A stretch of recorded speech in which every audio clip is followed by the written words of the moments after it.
I was sitting in the doctor's waiting room when my phone rang. It was Claire, my only daughter. Her voice sounded strange, almost cold, as she said, "Mom, listen. Vincent and I are leaving for Europe tomorrow. We sold the shore house and the car. We needed the cash. Bye." And she hung up. Just like that.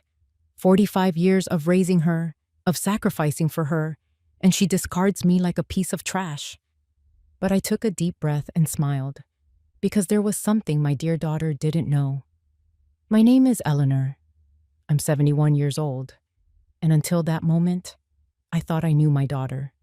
I had been widowed for just 6 months. Arthur, my husband, died of a heart attack while we were having breakfast together, just as we had every morning for 45 years. That morning, he'd served me coffee and toast, just like always. He had kissed my forehead and said, "Good morning, my love." Those were his last words. Since then, Claire had been more present in my life. Or so I thought. She would visit 3 times a week, help me with the funeral arrangements, and join me for grocery runs. She even suggested I see a doctor for a full checkup. "Mom, you need to take better care of yourself now that you're alone," she'd say with a smile I thought was born of love, but now I understand was one of convenience.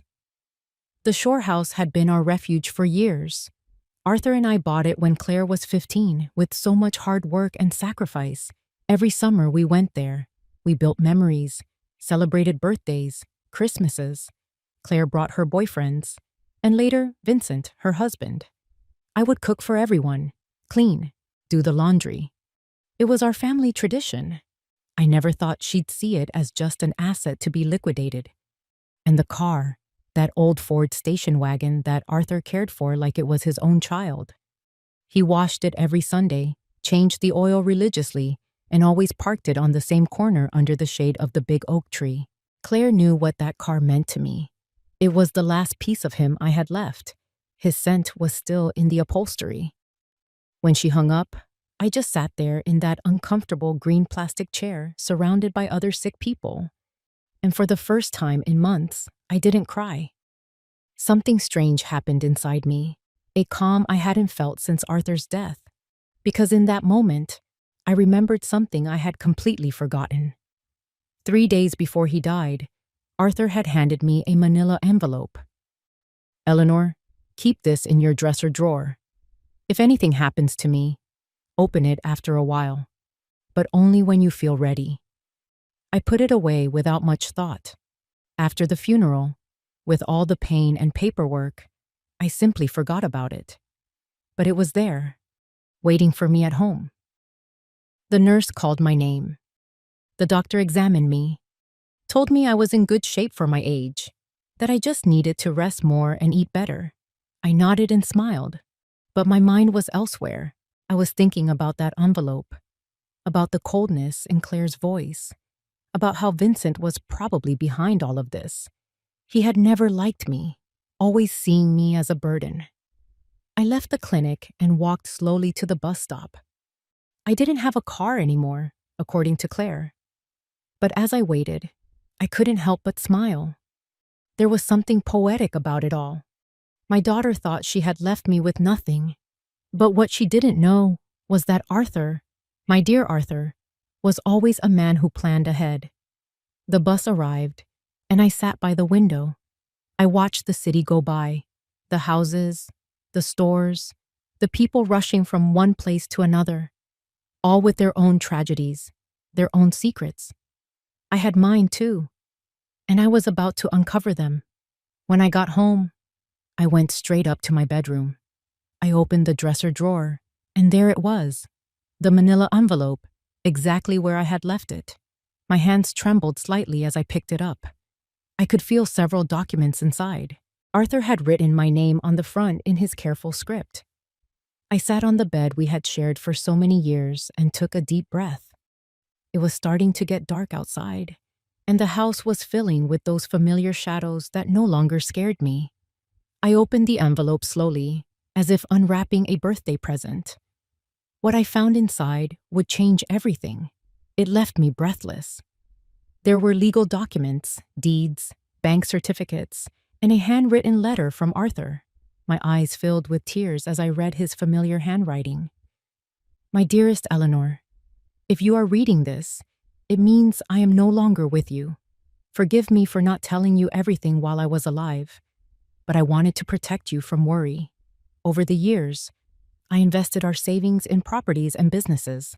We don't just own the shore house, we own 6 other properties, including the apartment building where Claire and Vincent live. We also have stocks in 3 companies worth more than you can imagine. You are a wealthy woman, my love. You always were rich in spirit, but now you are on paper too. My hands shook as I reviewed the documents. There were deeds to houses in different neighborhoods, a condo downtown, a small motel on the coast, and sure enough, the 20-story building where my daughter lived. Arthur had been the silent owner for the last 10 years, but he had put everything in the name of a holding company I knew nothing about. And according to the paperwork, I was the sole heir to that company. There were also statements from bank accounts I never knew existed, numbers that seemed unreal. Arthur had been a bus driver for 40 years, but apparently, he had also been a brilliant investor. Every dollar we saved, every sacrifice we made, he had multiplied in silence, and I never knew a thing.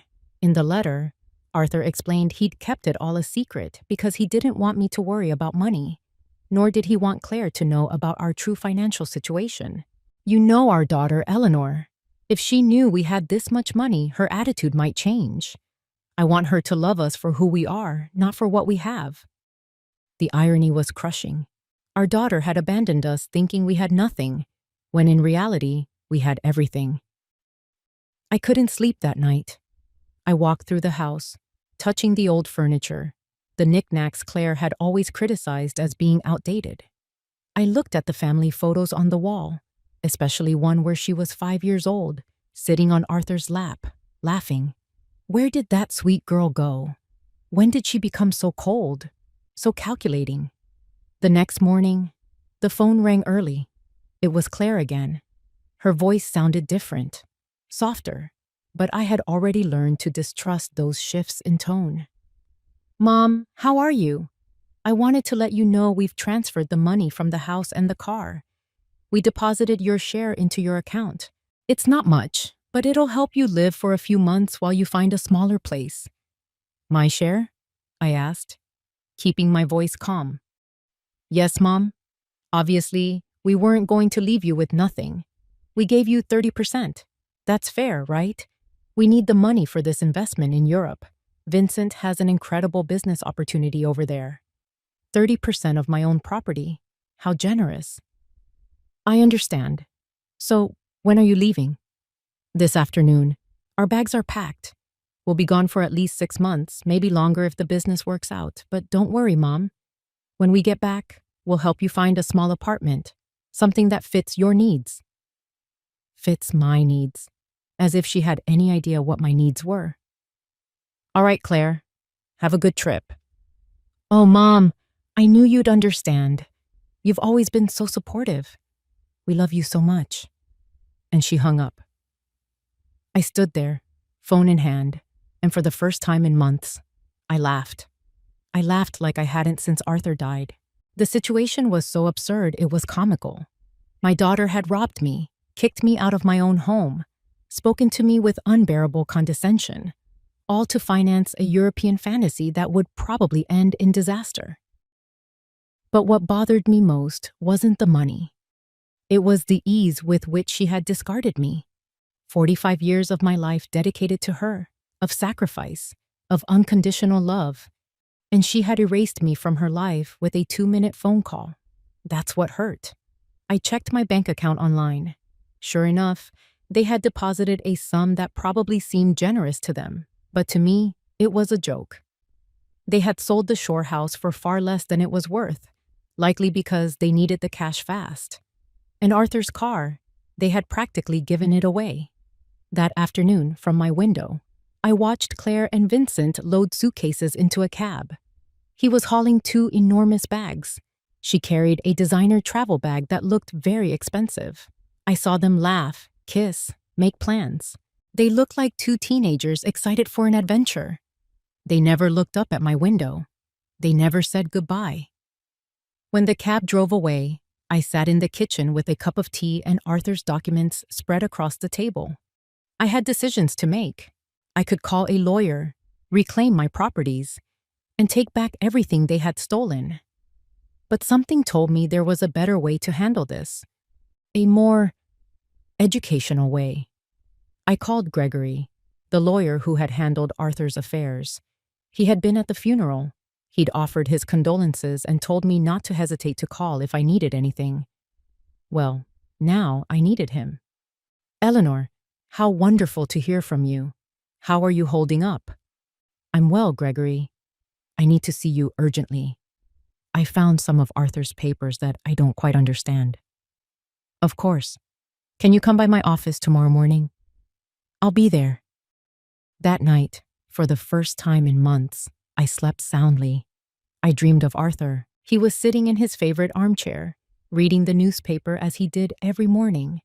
And when he saw me, he smiled and said, "It's about time, my love.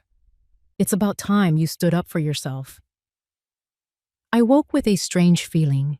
It wasn't exactly happiness, but it wasn't the grief that had blanketed me for months either. It was something like determination. For the first time since Arthur's death, I had a clear purpose. I was going to get back what was mine, but not in the way Claire expected. The next morning, I got ready with more care than usual. I put on my burgundy dress, the one Arthur always said made me look elegant. I did my hair, put on a little makeup, and when I looked in the mirror, I saw a woman I hadn't seen in a long time. I saw a strong woman. Gregory's office was downtown. It was an old but elegant building with marble floors and large windows. He greeted me with a warm smile. But when I showed him the documents, his expression changed completely. "Eleanor, this is far more than I ever imagined. Arthur was a very smart man. Look, according to these papers, you are the owner of—" "I know, Gregory. I've reviewed them. What I need to know is what I can do legally." Gregory explained that everything was in order. The documents were legitimate, and I was the legal owner of all those properties. He also confirmed something I already suspected. The sale of the shore house had been illegal because Claire had no right to sell it. "We can recover the house immediately, Eleanor, and we can also press charges against your daughter for fraud." "No, Gregory. I don't want to press charges. I want to do this another way. I want everything to remain a secret for now. Can you help me?" Gregory looked at me with curiosity but nodded. "Of course. You're my client. What do you need?" "I need you to discreetly recover the shore house. Do whatever is necessary to nullify that fraudulent sale. And I need you to help me take real control of all my properties, especially the building where my daughter lives." "I understand. It will be a process that takes a few weeks, but it's completely feasible." "Perfect. And Gregory, I need no one to know I'm behind this, at least for now." When I left Gregory's office, I felt as if I had woken from a very long dream. I walked through the downtown streets, watching the people, the buildings, the life that continued on its normal course. But for me, everything had changed. I had a plan. The following weeks were the strangest of my life. Officially, I was a poor widow abandoned by her daughter, but secretly, I was a wealthy woman quietly orchestrating the recovery of her estate. Gregory worked efficiently, calling me every few days with updates on the legal progress. I decided to stay in my house for the time being. It was mine, after all, though Claire probably expected me to move into a cheap boarding room. Every morning, I would wake up, have breakfast at the same table where Arthur and I had shared so many years, and then go for a walk around the neighborhood. The neighbors greeted me with that mix of pity and curiosity reserved for the recently widowed. Carol, my lifelong neighbor, approached me one afternoon as I was watering the front plants. "Eleanor, dear, is it true that Claire went to Europe and left you all alone?" "Yes, Carol. She went with Vincent. They have business plans over there." "And how are you going to manage, honey? We all know Arthur didn't leave much behind." "If only you knew," I thought. "Don't you worry about me, Carol. I'll be just fine. Do you need anything? I can bring you some food, help with your shopping. You're very kind, but I'm okay, really. Carol gave me a look I knew well. It was the same look I'd received after the funeral, pity mixed with a little relief that it wasn't her tragedy. Well, you know where to find me if you need anything. These conversations happened constantly. The butcher, the baker, the lady at the corner store, they all spoke to me in that soft tone used for the unfortunate. And I would nod, smile, and thank them for their concern. But inside, a part of me was enjoying this performance. It was like living a double life. Gregory called me on a Wednesday morning. Eleanor, I have good news. I managed to nullify the sale of the shore house. The buyers were unaware the sale was fraudulent, so they got their money back without any trouble. The house is yours again. Excellent. Gregory, what about the building where Claire lives? That's more complicated. Technically, you've always been the owner through the holding company, but we need to make some administrative changes for you to have direct control. It should take another 2 weeks. Perfect. Keep me informed. After I hung up, I sat in the kitchen with my coffee and thought about Claire. She had been in Europe for 3 weeks, and I hadn't heard a word from her. Not a call, not a text, not even a postcard. To her, I had ceased to exist the moment she got the money she needed. But I knew that was about to change. I decided to visit the shore house. I took the bus to the coast, the same road Arthur and I had taken hundreds of times. The house was exactly as I remembered it, small, painted cream, with a deck overlooking the ocean. The recent occupants had placed a few potted plants, but other than that, everything was the same. I sat on the curb across the street and just looked at it for an hour. I remembered the summer afternoons when Claire was little, running on the beach, building sandcastles, Arthur grilling fish while I made salads in the kitchen, Claire bringing friends, then boyfriends, then Vincent. All those happy moments she had reduced to a simple business transaction. An older man came out of the house and saw me sitting there. He approached me curiously. "Are you all right, ma'am?" "Yes, thank you. I was just reminiscing. I knew the former owners." "Oh, yes. We knew them very well." "What a shame what happened. They told us the elderly woman was very sick and needed to sell quickly. We thought it was a steal, but now it turns out the sale wasn't legal. We had to give the house back." "Did you meet them in person?" "No, we did everything through intermediaries. But they told us the daughter was handling everything because the mother couldn't. Such a sad situation." If only you knew how sad it really was, I thought. "Well, I'm glad you didn't lose your money." "Yes, luckily it all worked out. Though now we have to find another house. We really like this one." I left there with a heavy heart. It wasn't just the money that hurt. It was the ease with which Claire had lied about me, invented a story about my illness, and used my supposed vulnerability to justify her actions. To her, I wasn't a person with feelings, but an obstacle to be removed. That night, I called Gregory again. "Gregory, I need your help with something else. I want to get Arthur's car back too." "That will be more difficult, Eleanor. The car was in your name, but your daughter had a power of attorney that allowed her to sell it." "How is that possible?" "Apparently you signed it a few months ago, after your husband's death. You don't remember?" There it was. The moment Claire had started planning all of this. I vaguely remembered signing some papers she had brought me, telling me they were to facilitate the funeral and estate paperwork. I was so lost in grief that I signed without reading. How naive I had been. "I see. Gregory, is there any way to get it back?" "We can try, but it will be more complicated. We would need to prove you signed that power of attorney under deceit or duress." "Let's do it. I want everything they took from me back." Over the next few weeks, I developed a strange routine. In the mornings, I was the poor widow everyone knew. I went out for groceries, talked to the neighbors, and kept up appearances. But in the afternoons, I became a businesswoman. I studied Arthur's documents, talked with Gregory, and planned my next move. I learned things about finance I never thought I'd need to know. I discovered that Arthur had been much smarter than I ever imagined. Each of his investments had been carefully calculated. The building where Claire lived, for example, wasn't just profitable because of the rent. It was in an area that was rapidly appreciating in value. I also discovered that Vincent, Claire's husband, had debts. A lot of debts.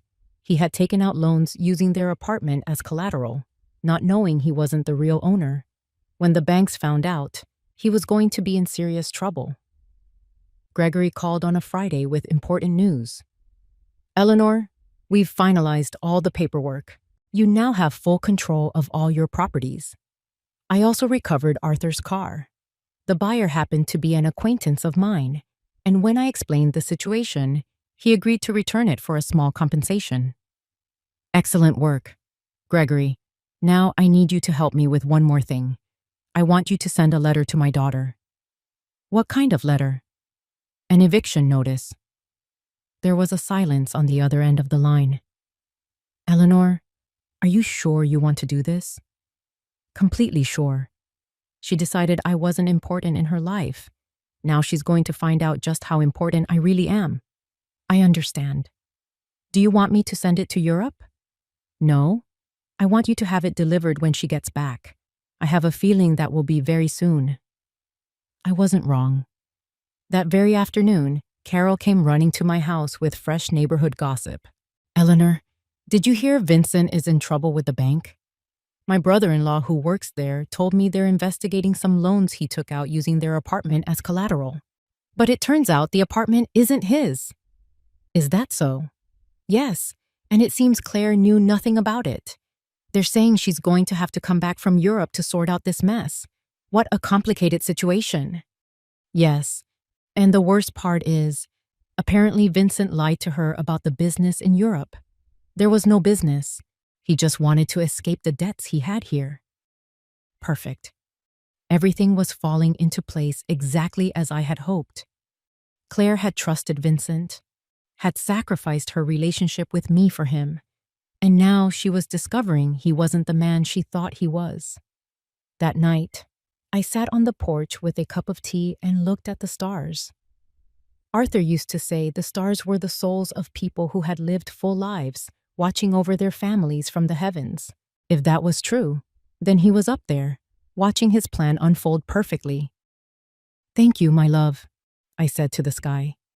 "Thank you for taking care of me even after you're gone." The next day, Gregory called early. "Eleanor, we have an update. Your daughter just arrived back in the country. She's at the airport, alone." "Yes, apparently Vincent stayed in Europe. Rumor has it they had a huge fight." "I see. Have you sent the letter?" "I'm sending it out today. She should receive it tomorrow." I hung up the phone and stood there in the kitchen, feeling a mix of nervousness and anticipation. After so many weeks of silent planning, the time for the first real move had finally arrived. Claire was about to find out that her mother was not the helpless victim she believed her to be. Claire got to her apartment on Tuesday night. I knew because Carol, who seemed to have informants all over the neighborhood, came to tell me the next day. "Eleanor, your daughter came back last night. I saw her go up with one suitcase, but she looked awful. Pale, dark circles under her eyes, like she'd been crying the whole flight." "Alone?" "Completely alone. And something strange, Eleanor. When the doorman asked for her keys, she didn't have them. She had to have the super let her in with the emergency copy." Interesting. Vincent had the keys, which meant he probably had no intention of returning. Or maybe Claire had discovered something about him and fled. In any case, my daughter was back, and she would soon be receiving my little welcome home gift. Gregory called me that same afternoon.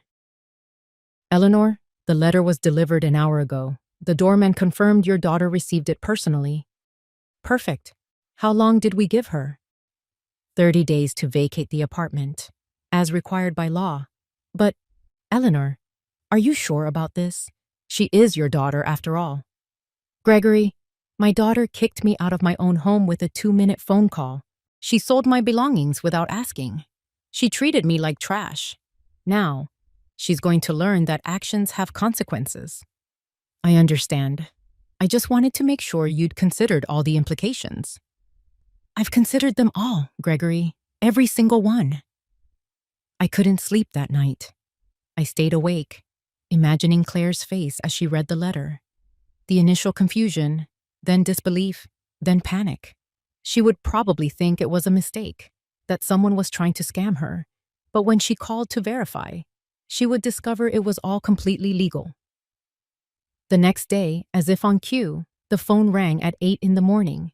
It was Claire, and her voice was desperate. Mom, I need to talk to you urgently. Good morning, dear. How was Europe?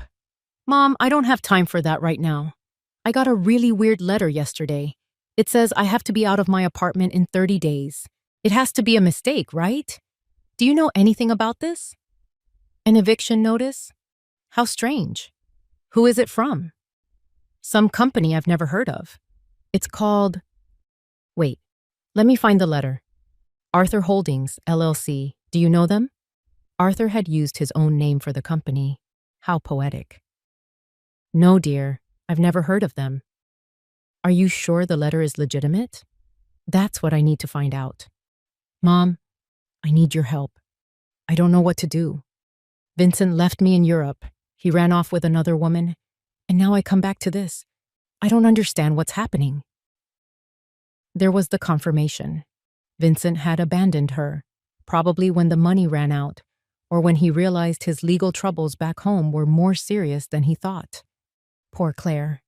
She had sacrificed her family for a man who was worthless. I'm so sorry to hear that, dear. Where are you now? I'm at the apartment, but I don't know for how long. Mom, can I come see you? I need to talk to someone. I don't have anyone else. The irony was perfect. Now that the man she had abandoned me for was gone, she remembered she had a mother. Of course, dear. Come over whenever you like. I'm on my way now. I hung up and looked at myself in the mirror. I had to be perfect for this performance. I put on my most conservative gray dress, pulled my hair back into a simple bun, and practiced my expression of a concerned but resigned mother. When Claire arrived, she would see exactly what she expected to see. A poor, vulnerable widow who had been abandoned by her own daughter. Claire arrived an hour later. When I opened the door, I was shocked at how terrible she looked. She had lost weight, had deep dark circles under her eyes, and her expensive clothes looked wrinkled and slept in. Her eyes were red from crying. Mom, she said, and for a moment, I thought she was going to hug me. But she stopped, as if suddenly remembering how things had ended between us. Come in, dear. Do you want some coffee? Yes, please. We sat in the kitchen, at the same table where I had read Arthur's documents weeks before. Claire looked small in that chair, lost, like when she was a little girl and would come to me with her school problems. Mom, I am so sorry for how I left. I know I didn't treat you well. It's in the past, dear. No, it's not. I treated you horribly. I said terrible things. Her voice broke. And now I have no one. What happened with Vincent? He left me for a 25-year-old waitress at a hotel in Paris. It turns out there was never any business in Europe. It was all a lie. He just wanted to escape his debts here and used the money from selling your house to fund his little adventure. His debts? Yes, Mom, a lot of debts. It seems he'd been taking out loans for years, using our apartment as collateral. But now I find out he wasn't even the owner of the apartment. How is that possible? Here was my opening. I don't know, dear. Property matters are so complicated. The problem is, now the banks are coming after me for his debts. They say since we were married, I'm responsible too. And on top of that, this eviction notice. Mom, I don't know what to do. I have no money, no job, nowhere to live. She started to cry. Real, genuine tears of desperation. And for a moment, my mother's heart softened. I wanted to hold her, comfort her, tell her everything would be okay. But then I remembered the coldness in her voice on that phone call. The ease with which she had dismissed me, the way she had spoken to me as if I were a burden. "Have you spoken to a lawyer about the letter?" "I don't have money for a lawyer, Mom. We spent everything in Europe. Vincent took what little was left when he ran off with that woman." "So what are you going to do?" "I don't know. I was thinking maybe I could stay with you for a little while, just until I find a job and can get a small place of my own." There it was, the question I had been waiting for. After kicking me out of my own home, after selling my things, after treating me like dirt, now she wanted me to rescue her. She wanted the poor widow she had created to save her from the consequences of her own actions. "Of course, dear. This will always be your home." Claire looked at me in surprise, as if she hadn't expected it to be so easy. "Really, Mom? After everything that's happened?" "You're my daughter, Claire. That will never change." She stood up, and this time she did hug me. It was a desperate hug, the kind from someone who is drowning and clinging to the only lifeline they can find. I hugged her back, but not with the unconditional love of before. Now there was calculation in my embrace, a strategy. "Thank you, Mom. I promise I'll find a job soon. I won't be a burden." "Don't worry about that now. Just rest, recover, and then we'll figure out your options." Claire left that afternoon to get a few things from her apartment. I stayed in the kitchen, thinking about how easy it had been. She had come to me exactly as I had planned, broken, desperate, and out of options. And the best part was, she suspected nothing. To her, I was still the poor, abandoned mother in need of her compassion. But this was only the first part of my plan. Having her live with me would give me the perfect opportunity for the next phase. I was going to let her settle in, let her feel safe, let her believe she had found refuge in my home. And then, when she least expected it, I was going to teach her the difference between being poor by choice and being poor by consequence. That night, I called Gregory. "Gregory, I need you to do something else for me." "Name it, Eleanor." "I want you to investigate Vincent's debts. I want to know exactly how much he owes, to whom, and what legal options I have to separate them from my daughter." "That will take some time, but it's feasible." "Perfect. And Gregory, I want you to keep this in absolute secrecy. No one can know I'm behind this investigation." "Of course, Eleanor. May I ask what your ultimate plan is?" "My plan, Gregory, is very simple. I'm going to save my daughter, but first, she has to understand what it truly means to hit rock bottom." When I hung up, I poured myself a glass of the wine Arthur kept for special occasions. It had been a long time since I'd had an occasion as special as this. The game had begun, and for the first time in months, I was holding all the cards. Claire moved into my house the next day. She arrived with 2 suitcases and a cardboard box, all that was left of her former life. I watched her unpack in her old bedroom, the same one she'd slept in as a teenager, and I could see the humiliation in her every move. She had gone from living in a luxury apartment to taking refuge in her childhood room. "Mom, I found this in the apartment," she said, showing me a manila envelope. "It was among Vincent's things. It has your name on it." It was another envelope from Arthur. My heart sped up, but I kept my composure. "My name? How odd." "Yeah, look." She showed it to me. Sure enough, it had my name written in Arthur's hand. But this envelope was different from the one I'd found in my dresser. This one was smaller, newer. "Maybe Vincent found it among Dad's things when he died and forgot to give it to me," Claire said. "It's possible. May I see it?" I opened the envelope in front of her. Inside was a short note and a small key. The note read, "Eleanor, if you are reading this after I have given you the main envelope, it means our daughter is going through a difficult time. This key opens a safe deposit box at the downtown bank branch. The number is 247. There is something in there that can help you help her, but use it wisely. With eternal love, Arthur." Claire read the note over my shoulder.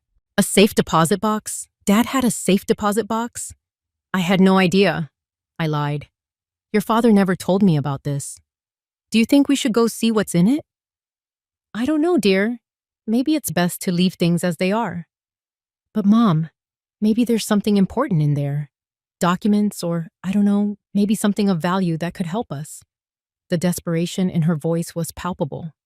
Claire was clinging to any possibility of finding a way out of her situation, and I was going to let her cling a little longer before showing her the full reality.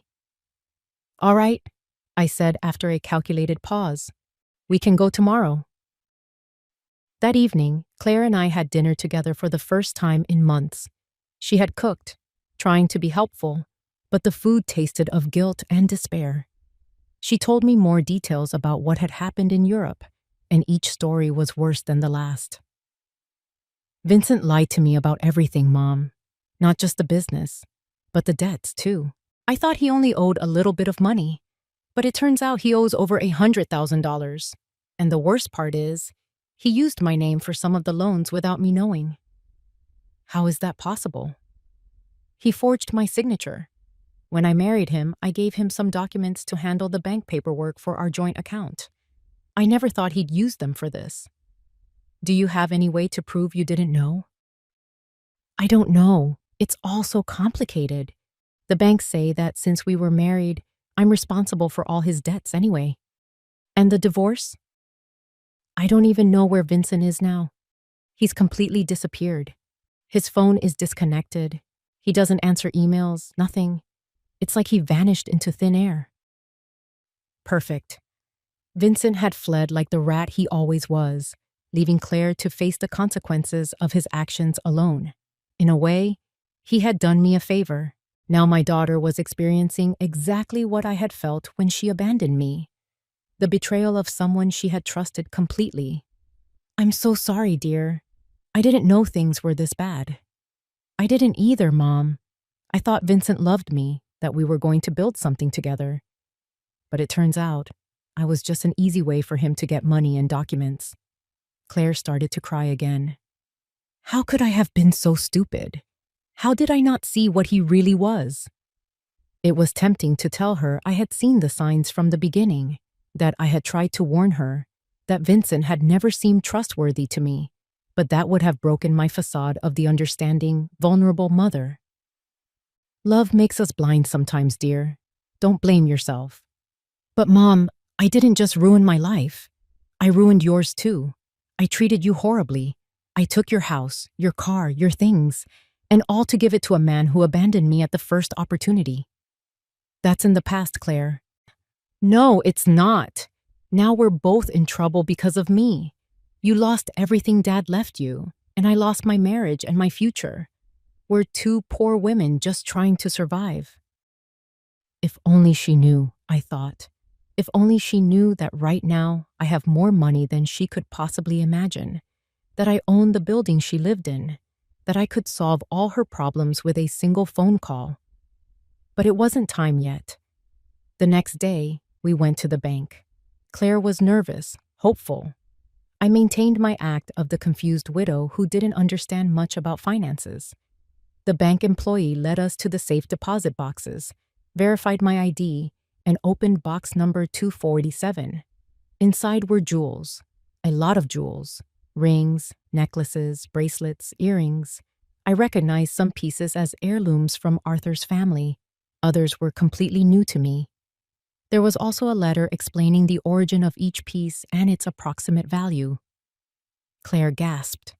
Mom, this must be worth a fortune. You think so? Yes, look at this emerald and this pearl necklace. Mom, Dad kept a treasure in here. According to Arthur's letter, the jewelry was worth approximately $200,000. It was a significant amount, but it was nothing compared to the rest of my estate. It was like finding loose change under the sofa cushions when you have $1 million in the bank. What do we do with this, Mom? I don't know, dear.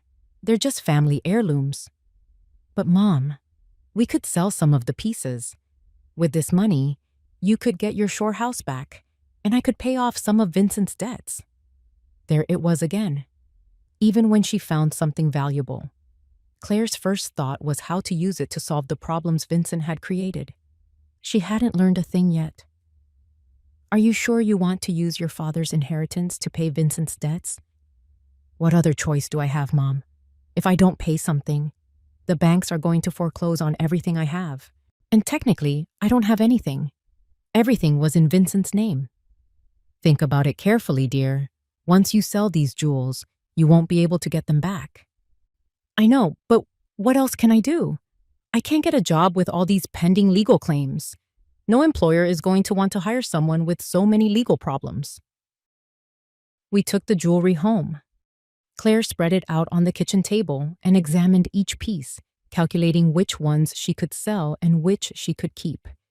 It was painful to watch her reduce her father's memories to numbers on a piece of paper. Mom, I think with this we can solve the most urgent problems. Not all of them, but at least the most serious ones. And then what? Then I'll look for a job. I'll try to rebuild my life. Maybe I can find a small room to rent, something cheap. You don't have to leave, dear. You can stay here as long as you need. No, Mom. I've already taken advantage of your kindness too much. Besides, you need money too. You can't support me indefinitely. It was fascinating to see how Claire had built a completely false picture of my financial situation. To her, I was a poor widow who could barely support herself, when in reality, I had enough resources to buy the entire building where we had found the jewelry. That afternoon, Gregory called me. Eleanor, I have the full report on Vincent's debts. The situation is worse than we thought. How much worse? He owes over $200,000 to several banks, and he also has debts with private lenders. What's more concerning is that he did use falsified documents with your daughter's signature for some of these loans. That means Claire is on the hook. Legally, it's complicated. If we can prove she didn't know, we might be able to get her off the hook for some of it. But it will be a long and expensive process. How expensive? For a good lawyer specializing in these types of cases, probably $50,000. And there's no guarantee of success. I see. And if she just pays the debts? If she has the money, that would be the quickest solution. But I doubt she has access to that kind of cash. Gregory, I want you to prepare all the necessary documents to free my daughter from these debts. But don't tell her anything yet. You're going to pay, Eleanor? I'm going to do whatever is necessary to protect my daughter, but this has to be handled in a very specific way. When I hung up, I found Claire in the living room, looking at the jewelry with a sad expression. She looked lost, like a child who had broken her favorite toy and didn't know how to fix it. What are you thinking about, dear? About Dad. About how disappointed he would be in me if he could see what I've done with my life. Your father loved you very much, Claire. He would understand. No, Mom. He taught me to be responsible, to value family, to not be selfish. And I did the exact opposite. I abandoned my mother for a man who turned out to be a liar. I sold my family's memories for cash. I ruined everything he built. For the first time since she had returned, I heard genuine remorse in her voice. It wasn't just regret for the consequences of her actions, but a true recognition that she had done something morally wrong. People make mistakes, dear. The important thing is to learn from them. But how do I learn from this, Mom? How do I fix the damage I've done? There it was, the question I had been waiting for.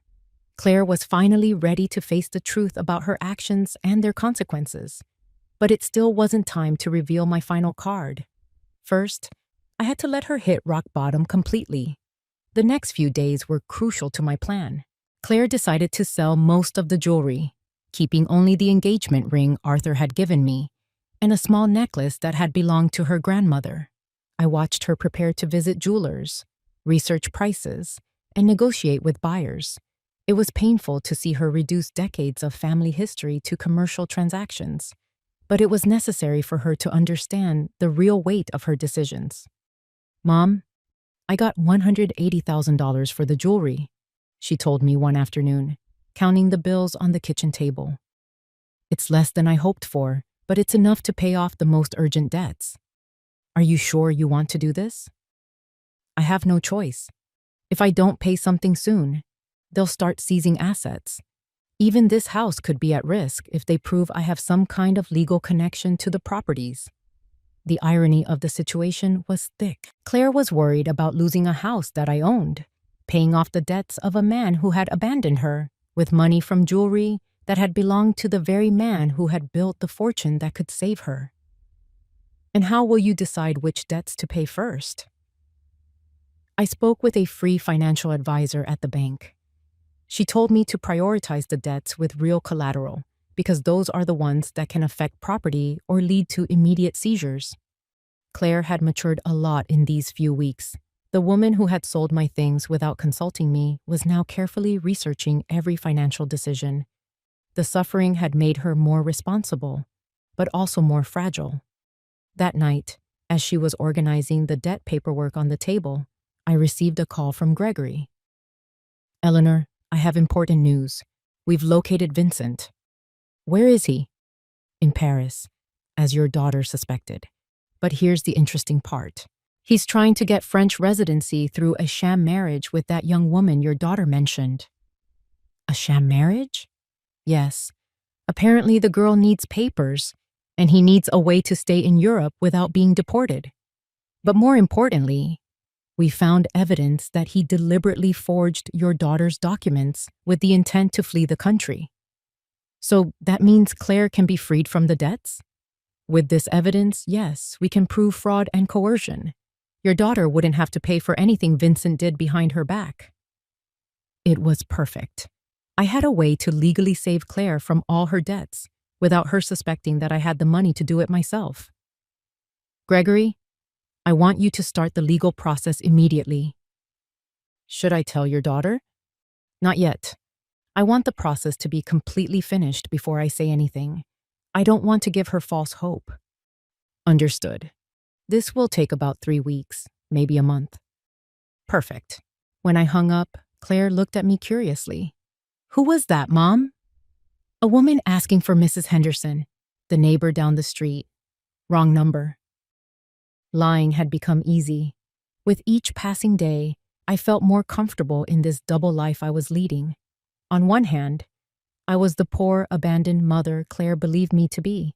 On the other, I was a wealthy woman quietly orchestrating the salvation and education of her daughter. For the next 2 weeks, I watched Claire struggle with decisions she had never had to make before. How to stretch money for food, how to negotiate with creditors, how to find a job when your credit history is in ruins. It was a cruel but necessary education. "Mom, I went to 3 job interviews today," she told me one afternoon, coming home with swollen feet and a tired face. 2 of them told me they couldn't hire me because of the pending legal issues. The third one offered me a part-time job cleaning offices at night. "Are you going to take it?" "I have no choice. It pays very little, but it's better than nothing. And I can work at night, so I can keep looking for something better during the day." Seeing my daughter, who had lived a comfortable life for over 40 years, preparing to clean offices at night broke my heart. But it also filled me with pride. She was finally facing reality without expecting someone else to solve her problems. "Are you sure you can handle that much physical work?" "I'll have to learn. I can't keep being a burden to you, Mom. It's enough that you're letting me live here without paying anything." "This is your home, Claire." "No, Mom, this is your home. And I'm here because of your generosity, but I'm not going to abuse it forever." One evening, while Claire was at her first cleaning shift, Carol came to visit. She sat with me in the kitchen, sipping tea and looking at the family photos on the walls. "Eleanor, I have to ask you something. Did you know Claire was going to come back in this condition?" "What do you mean?" "Well, when she left, she seemed so sure of herself, so arrogant.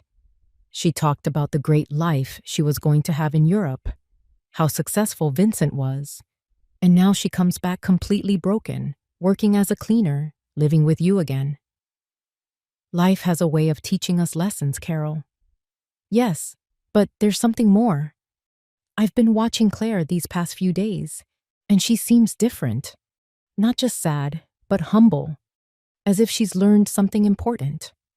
Carol had always been very perceptive. What do you think she's learned? I think she's learned the value of the things she took for granted, like having a mother who loves her unconditionally. Perhaps. Eleanor, can I tell you something?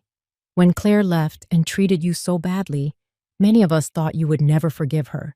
But here you are, taking care of her again, giving her a home when she has nowhere else to go. She's my daughter, Carol. Yes, but not all mothers would do what you're doing, especially after being treated the way you were.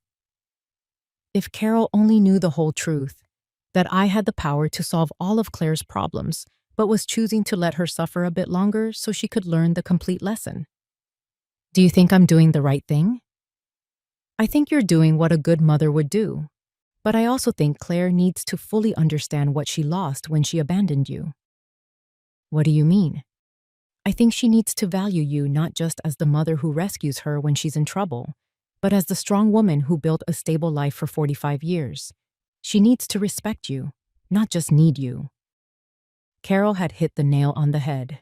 That was the exact point of my entire plan. I didn't want Claire to come back to me out of desperation. I wanted her to come back out of genuine respect and mature love. And how do you think that can happen? I think it's already happening. I've watched her these past few days. Eleanor, the way she talks to you now is completely different. She's no longer the daughter who gives you orders or treats you like a burden. She's now an adult woman who is genuinely grateful to have a mother like you. That night, when Claire came back from her job, I saw her arrive tired, but with a new dignity. She had earned those few dollars with her own effort, and that meant something to her. How was your first day? Hard, but not as bad as I thought. The other women who worked there helped me a lot. One of them, Carmen, taught me some tricks to clean more efficiently. Carmen? Yes, she's 60 years old and has been cleaning offices for 20 years. She told me she started after her husband left her with 3 young children. She says it's not the job she dreamed of, but it gave her independence and dignity. She sounds like a wise woman. She is. She told me something that made me think a lot. What did she tell you? She said there are 2 types of people who end up doing this job. Those who are there because they never had opportunities, and those who are there because they ruined the opportunities they did have. She asked me which group I was in. And what did you answer? I told her the truth, that I had had all the opportunities in the world, a family that loved me, a stable home, an inheritance, and that I ruined it all by following a man who wasn't worth anything. What did she say? She laughed and said, "Well, honey, at least you know exactly why you're here. That puts you a step ahead of most people." Claire poured herself a glass of water and sat with me at the table. Mom, I want you to know something. These last few days have been the hardest of my life, but also the most important. Why? Because I finally understand what really matters. It's not the money. It's not living in the most luxurious apartment. It's not impressing people. It's having people who genuinely love you, who are there when everything falls apart. Claire? No, let me finish. You have every right to hate me for what I did to you. I abandoned you when you needed me most. I took everything Dad left you. I treated you like you were a burden. And now here I am again, hoping you'll forgive me and take care of me. I've already forgiven you, dear. But I haven't forgiven myself, and I won't until I prove that I've really changed, that I've learned from my mistakes. Gregory called the next morning. Eleanor, I have excellent news. The legal process is almost complete. We can free your daughter from all of Vincent's debts. It was time. After weeks of watching Claire struggle, work, and reflect on her mistakes, the moment had finally come to show her that she had never been alone, that someone had always been quietly looking out for her. Gregory, I want you to arrange a meeting. It's time for my daughter to learn the whole truth. Gregory scheduled the meeting for Friday morning at his office. I told Claire I had managed to get an appointment with a lawyer who might be able to help with her legal troubles, but I didn't give her the details. She agreed to come. though she was nervous about the cost. Mom, I don't have money to pay a lawyer. I can barely cover my basic expenses. Don't worry about that now, dear. Let's just hear what he has to say. We arrived at Gregory's office on time. Claire had dressed in her best clothes, which now looked a bit big on her thinner frame. She was nervous, fidgeting with her hands, expecting yet another piece of bad news to add to her endless list of problems. Gregory greeted us with his usual professional smile. Eleanor, Claire, thank you for coming in. Thank you for seeing us, Claire replied. Although I should warn you, my financial situation is very complicated, and I probably can't afford high fees. That's precisely what we're going to talk about, Gregory said, exchanging a look with me. But first, I need you to review these documents. Gregory handed Claire a thick folder. She opened it and began to read, her expression gradually changing from confusion to surprise. I don't understand. These documents say that Vincent forged my signature, that there's evidence of fraud, that I'm not responsible for the debts.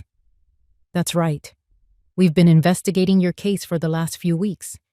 We found enough evidence to prove you were a victim of identity theft. But how is that possible? Who paid for this investigation? I don't have the money for this. Gregory looked at me. It was my moment. Claire, there's something I need to tell you. What is it, Mom?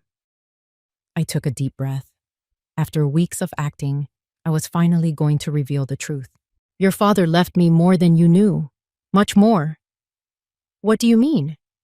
Gregory, show her the other documents. Gregory took out a second folder and handed it to Claire.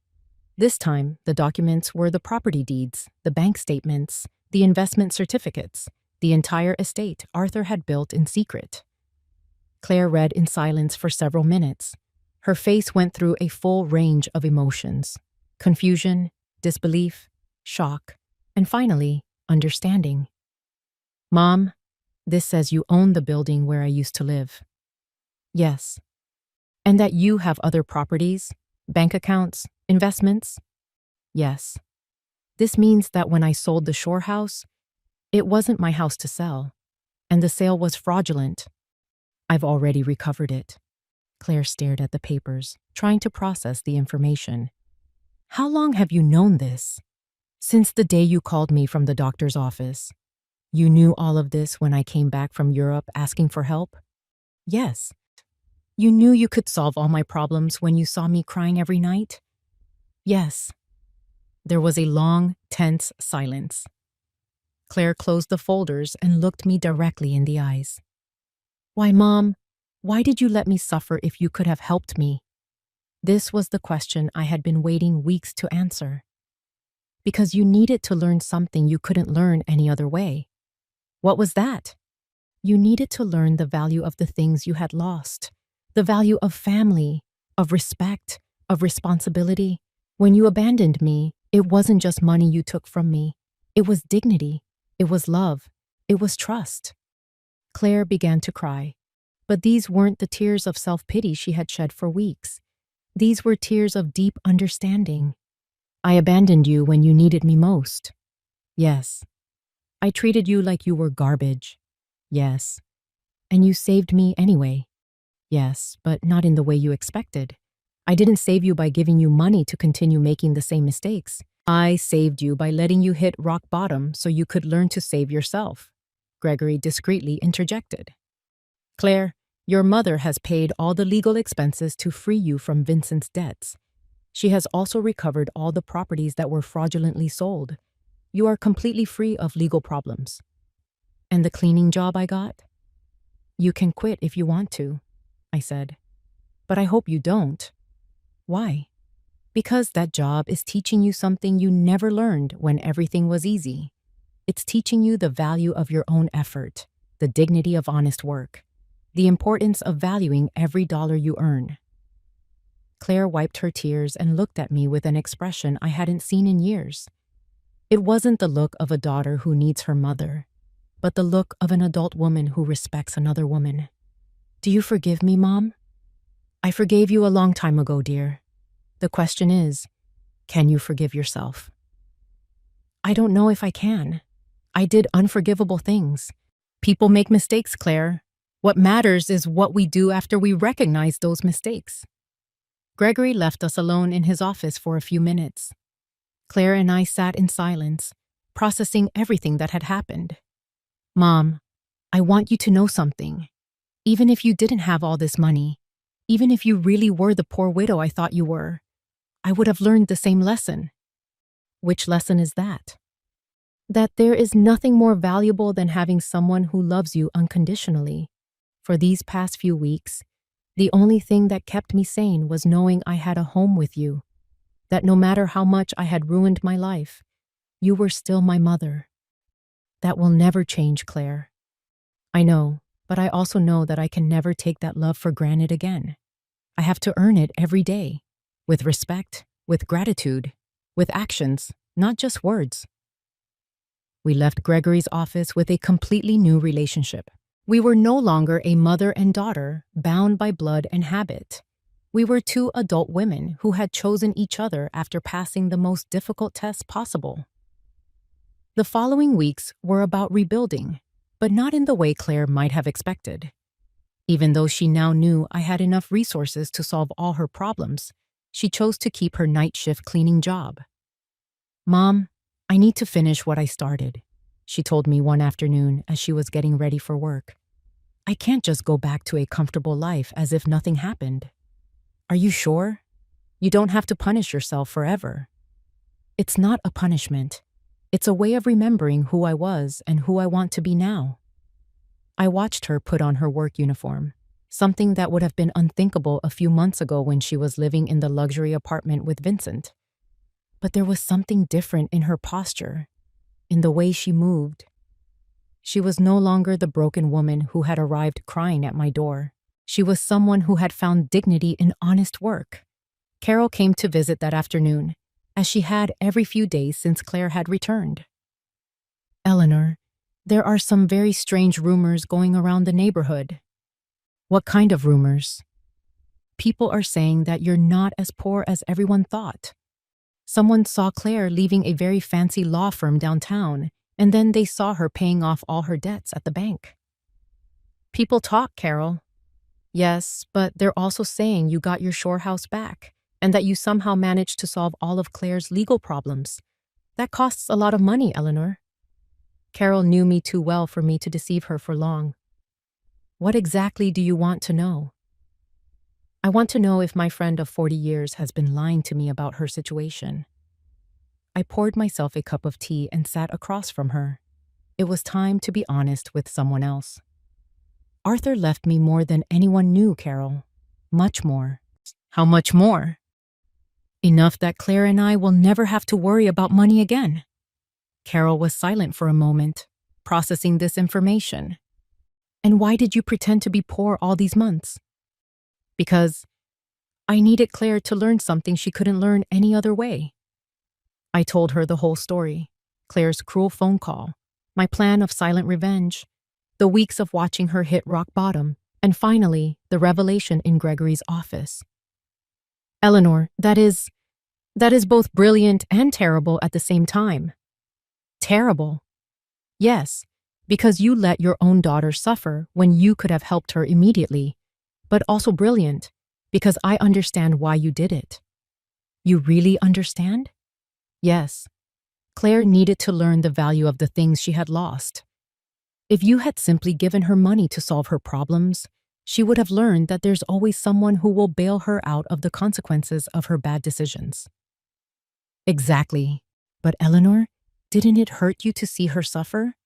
Every day, every night I heard her cry. Every morning I saw her get up to go to work tired and defeated. But I knew that if I rescued her too soon, she wouldn't have learned the complete lesson. And you think she's learned it? See for yourself.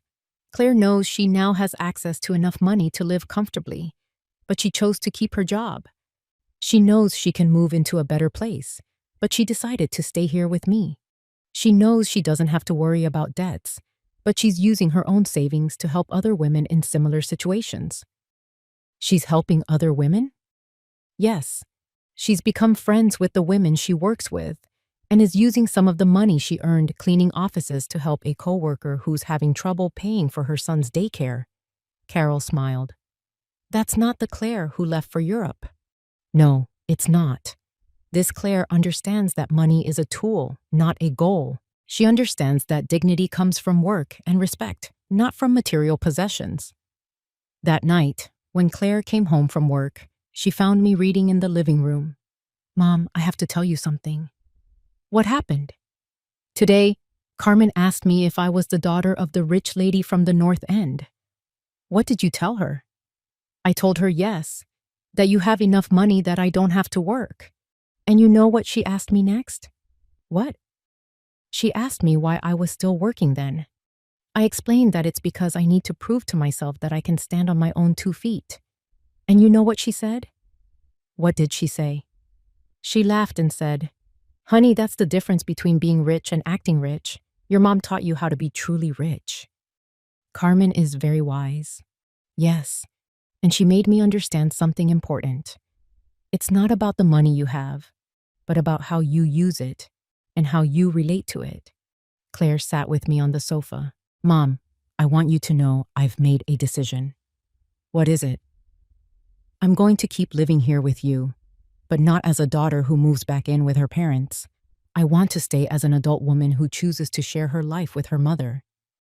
What's the difference? The difference is that I'm going to pay my share of the expenses. I'm going to contribute to the upkeep of the house, and I'm going to treat this relationship as a partnership between 2 independent women who love and respect each other. Claire, you don't need to. Yes, I do, Mom. I need our relationship to be different from what it was before. Before, I was a daughter who took her mother's love and care for granted. Now, I want to be an adult woman who values and nurtures the most important relationship in her life. And your job? I'm going to keep working, but not necessarily cleaning offices forever. I want to go to school. I want to prepare myself to do something more meaningful with my life. But I want to do it step by step, earning every opportunity. Do you have any idea what you want to study? Yes, I want to study social work. These past few weeks have taught me how many people are going through difficult situations without anyone to support them. I want to use the resources we have to help other women who are going through what I went through. It was perfect. Claire hadn't just learned to value what she had found a way to use her experience for something constructive. And what about Vincent? Gregory told me he was arrested in France for the fraudulent marriage. He's going to be deported soon. But honestly, Mom, I don't care anymore. That part of my life is over. You don't feel any resentment? No. Vincent did me a favor without knowing it. If he hadn't abandoned and betrayed me, I never would have hit rock bottom. And if I had never hit rock bottom, I never would have learned to truly value what I have. That night, for the first time in months, I went to bed completely at peace. My plan had worked perfectly. Claire had not only learned the lessons she needed to learn, but she had emerged from the experience a stronger, wiser, and more compassionate person. Arthur would have been proud. 6 months later, our life had found a new balance that neither of us could have imagined before.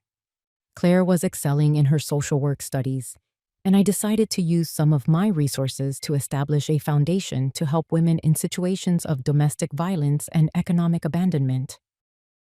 Mom, the letter from the university came, Claire said one morning, walking into the kitchen with an envelope in her hands. They accepted me into the master's program. That's wonderful. When do you start? Next semester. But Mom, I want you to know I'm going to pay for it with my own savings. I've been putting money aside from my job at the government office where I work now. Claire had gotten a job in social services after getting her certificate, helping families in crisis. The salary wasn't high, but she had learned to live on the essentials and to value every dollar she earned. Are you sure? We can easily afford the master's program. I know, but I need to do this myself. It's part of who I am now. Carol came over for tea that afternoon, as she had every Friday for the past few months. She had become a confidant to both of us, watching our transformation with fascination. Eleanor, I have to confess something, she said as she poured a second cup. At first, I thought you were very cruel to Claire. And what do you think now? Now, I think you were the wisest mother I've ever known. Look at your daughter. Really look at her. It was true. The Claire who was in the living room studying for her exams was completely different from the one who had left for Europe months ago. This Claire had a serenity that came from within, a confidence that was based on her own achievements, not on material possessions. Did you know I saw Claire at the market yesterday buying groceries for a family she's helping through her work? She hadn't told me. And when I asked her why she was using her own money instead of the government budget, she told me that some things can't be measured in official budgets. That night, Claire and I had dinner on the deck, something that had become a tradition. It was our time to talk about the day, plan for the future, and simply enjoy each other's company. Mom, I got a very strange letter today, she said as she cut her salad. From whom? From Vincent. My muscles tensed. Vincent wrote to you? From where? From a prison in France. Apparently he was sentenced to 2 years for marriage fraud. In the letter, he says he regrets everything he did, that he wants to ask for my forgiveness. And how do you feel about that? Honestly, I feel nothing. Not anger, not sadness, not a desire for revenge. It's as if that part of my life happened decades ago, not months. Are you going to write back? No, not because I hate him, but because there's nothing to say. The Claire who married him doesn't exist anymore. This Claire has nothing to say to him. I was impressed by the maturity in her voice. The woman sitting across from me had developed an inner strength that came from having hit rock bottom and picking herself back up. You know what this whole experience taught me, Mom? What's that? That true love isn't the kind that tells you what you want to hear. True love is the kind that teaches you what you need to learn, even when it hurts. That's a hard lesson to learn. Yes, but a necessary one. Vincent told me what I wanted to hear. He made me feel special. He convinced me I deserved a life of luxury without effort. You taught me that true wealth comes from hard work, respect, and genuine relationships. That night, after Claire went to her room to study, I sat alone on the deck, looking at the stars and thinking of Arthur. I had promised him I would take care of our daughter, and I finally felt I had fulfilled that promise in the right way. I hadn't taken care of her by giving her money when she needed it. I had taken care of her by teaching her how to take care of herself. I hadn't saved her by solving her problems. I had saved her by allowing her to learn to solve them on her own. The next day was Sunday, and we had planned to visit the shore house together for the first time since I had recovered it. Claire hadn't wanted to go before, saying she needed time to process everything that had happened. Are you ready? I asked as we got into the car. I think so. The drive was quiet but comfortable. When we arrived, Claire stayed in the car for a moment, looking at the house where we had spent so many family summers. It looks exactly the same, she finally said. Some things don't change, but others do. I'm not the same person who sold this house. We went inside together. The house was clean and tidy, exactly as Arthur and I had kept it for years. Claire walked through each room, touching the furniture, looking at the family photos hanging on the walls. Mom, I want to apologize. You've already apologized, dear. No, I want to apologize specifically for this house. Not just for selling it, but for reducing all our family memories to a business transaction. It's forgiven. This house represents 40 years of family summers, of birthdays, of Christmases. Dad built that deck with his own hands. You planted that garden. I learned to swim on that beach. And I turned it all into cash to finance the adventure of a man who wasn't worth anything. She sat on the sofa where Arthur used to read on Sunday mornings. You know what hurts the most? What? That when I sold it, I felt nothing. It was just another property. Now, being here again, I can feel Dad in every corner. I can hear his laugh, smell his morning coffee, see his reading glasses on the table. He's here, Claire. He's always been here. I know. And I also know he would be proud of how you handled all of this. We spent the whole day at the house, cooking together, cleaning, fixing small things. It was like a ritual of reconnection, not just with the place, but with the values that place represented. As the sun began to set, we sat on the deck that Arthur had built, watching the ocean. Mom, I have a proposal. What is it? I want us to turn this house into a temporary shelter for women leaving situations of domestic violence, a place where they can stay while they rebuild their lives. It was the perfect proposal. Arthur would have loved the idea of his shore house being used to help other families. That's a beautiful idea, dear. We can use some of the foundation's resources to maintain it, and you can oversee the program through your work. Are you sure you want to turn our family refuge into that? Mom, the best refuges are the ones that are shared. Dad always said that a house isn't truly a home until it opens its doors to other people who need love. He was right. Arthur had always been generous with our home, inviting family, friends, and neighbors who needed a place to stay. We returned home that night with a new project and a completely renewed relationship. We were no longer a mother and daughter bound by obligation or need. We were two women who had consciously chosen to build a life together based on love, respect, and a common purpose. That night, before I fell asleep, I spoke to Arthur in silence. We did it, my love. Our daughter finally understands what really matters. And for the first time since his death, I felt him answer me. I always knew you would. You're both stronger than you think. Justice had been served, not as revenge, but as education. Not as punishment, but as transformation. And in the end, we had both gained something far more valuable than money. We had gained an authentic relationship, built on a solid foundation that no future crisis could ever destroy. Get out of here. Paying the bills doesn't make you family.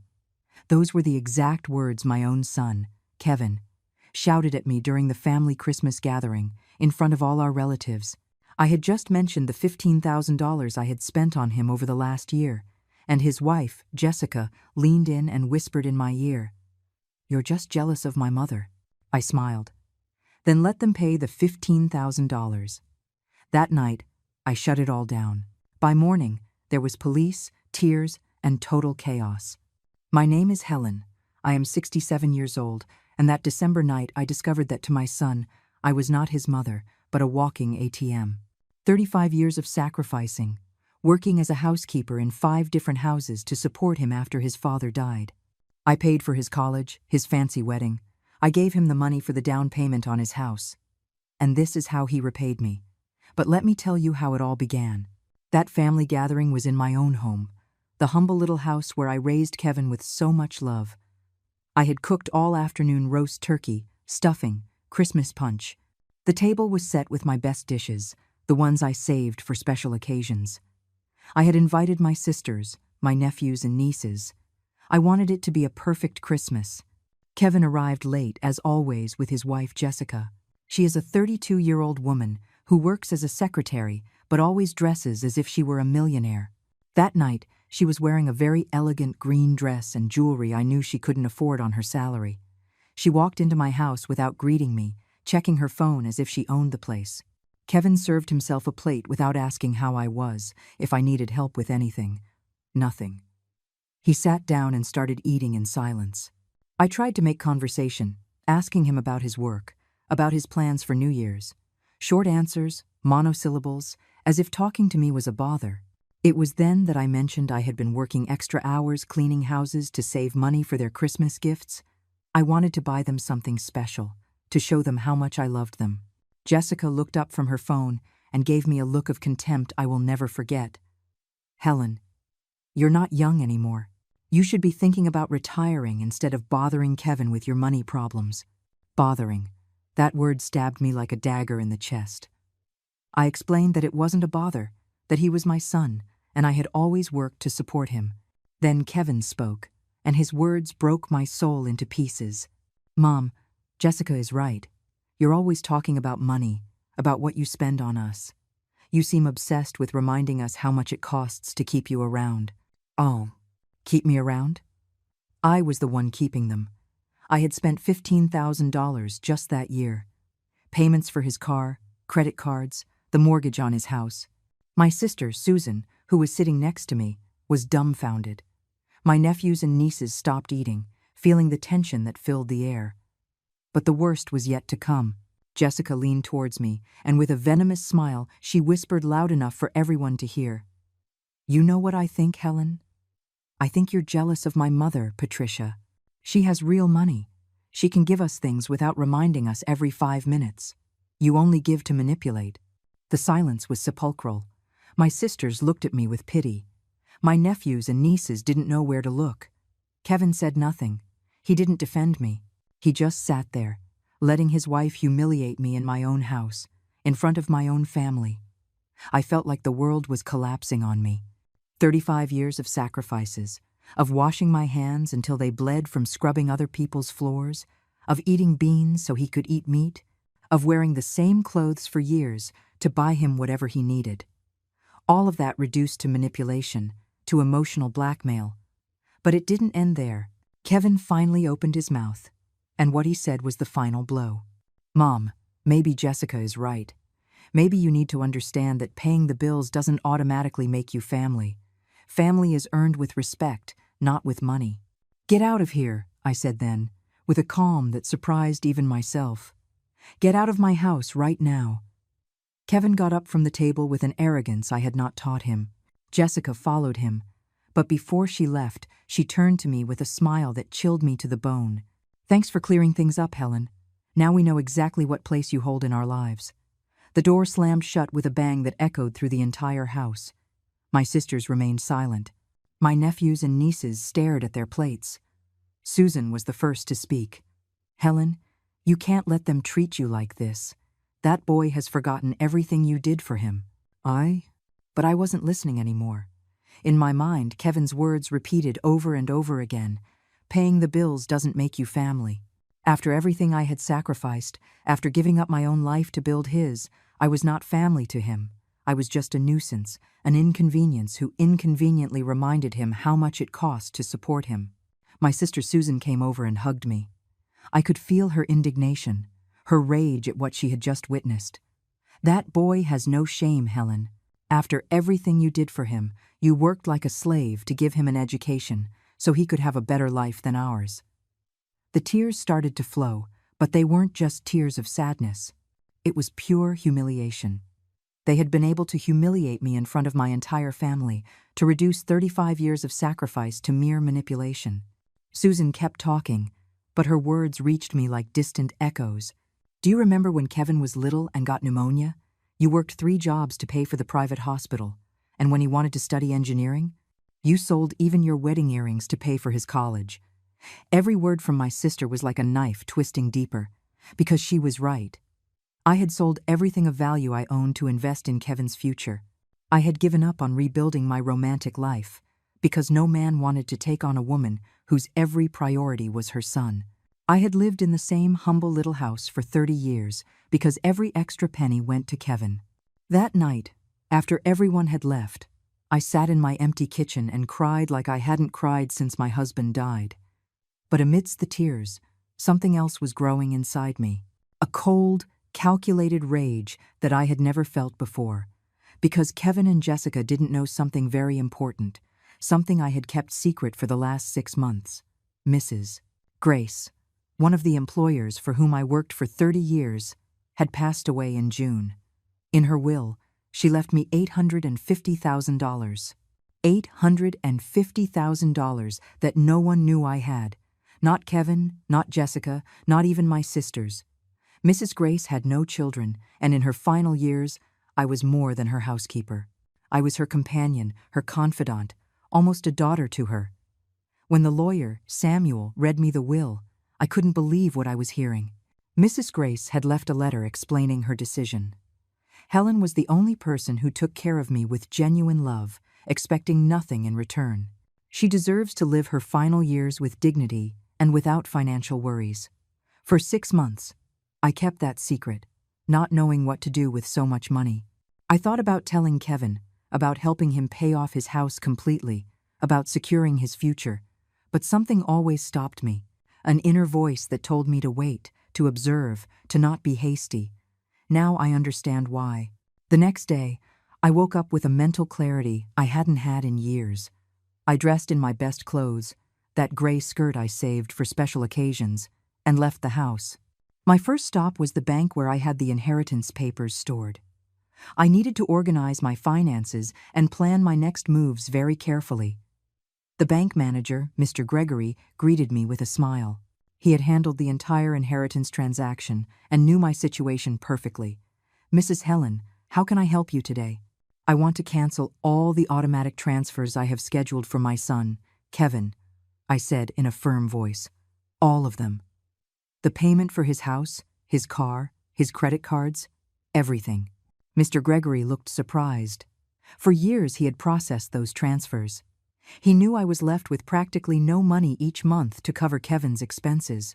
He had seen me come in at the end of every month with crumpled bills, the product of my work as a housekeeper, to make sure my son's payments were covered. "Are you sure, Mrs. Helen? These are significant payments. The mortgage payment, the car loan, 3 different credit cards. We're talking about almost $3,000 a month. Completely sure. And I want the cancellation to be effective immediately." "I signed all the necessary papers, Mr. Gregory explained that Kevin would receive notifications from all the banks and companies informing him that the payments had been suspended, that he would have about a week before they started charging him late fees. 1 week. Kevin would have 1 week to realize his personal ATM had stopped working. My next stop was a boutique downtown, an elegant place I had never entered because everything seemed too expensive. But that day was different. I had $850,000 in the bank and 35 years of sacrifices to make up for. The saleswoman, a young, elegant woman, looked me up and down when I walked in.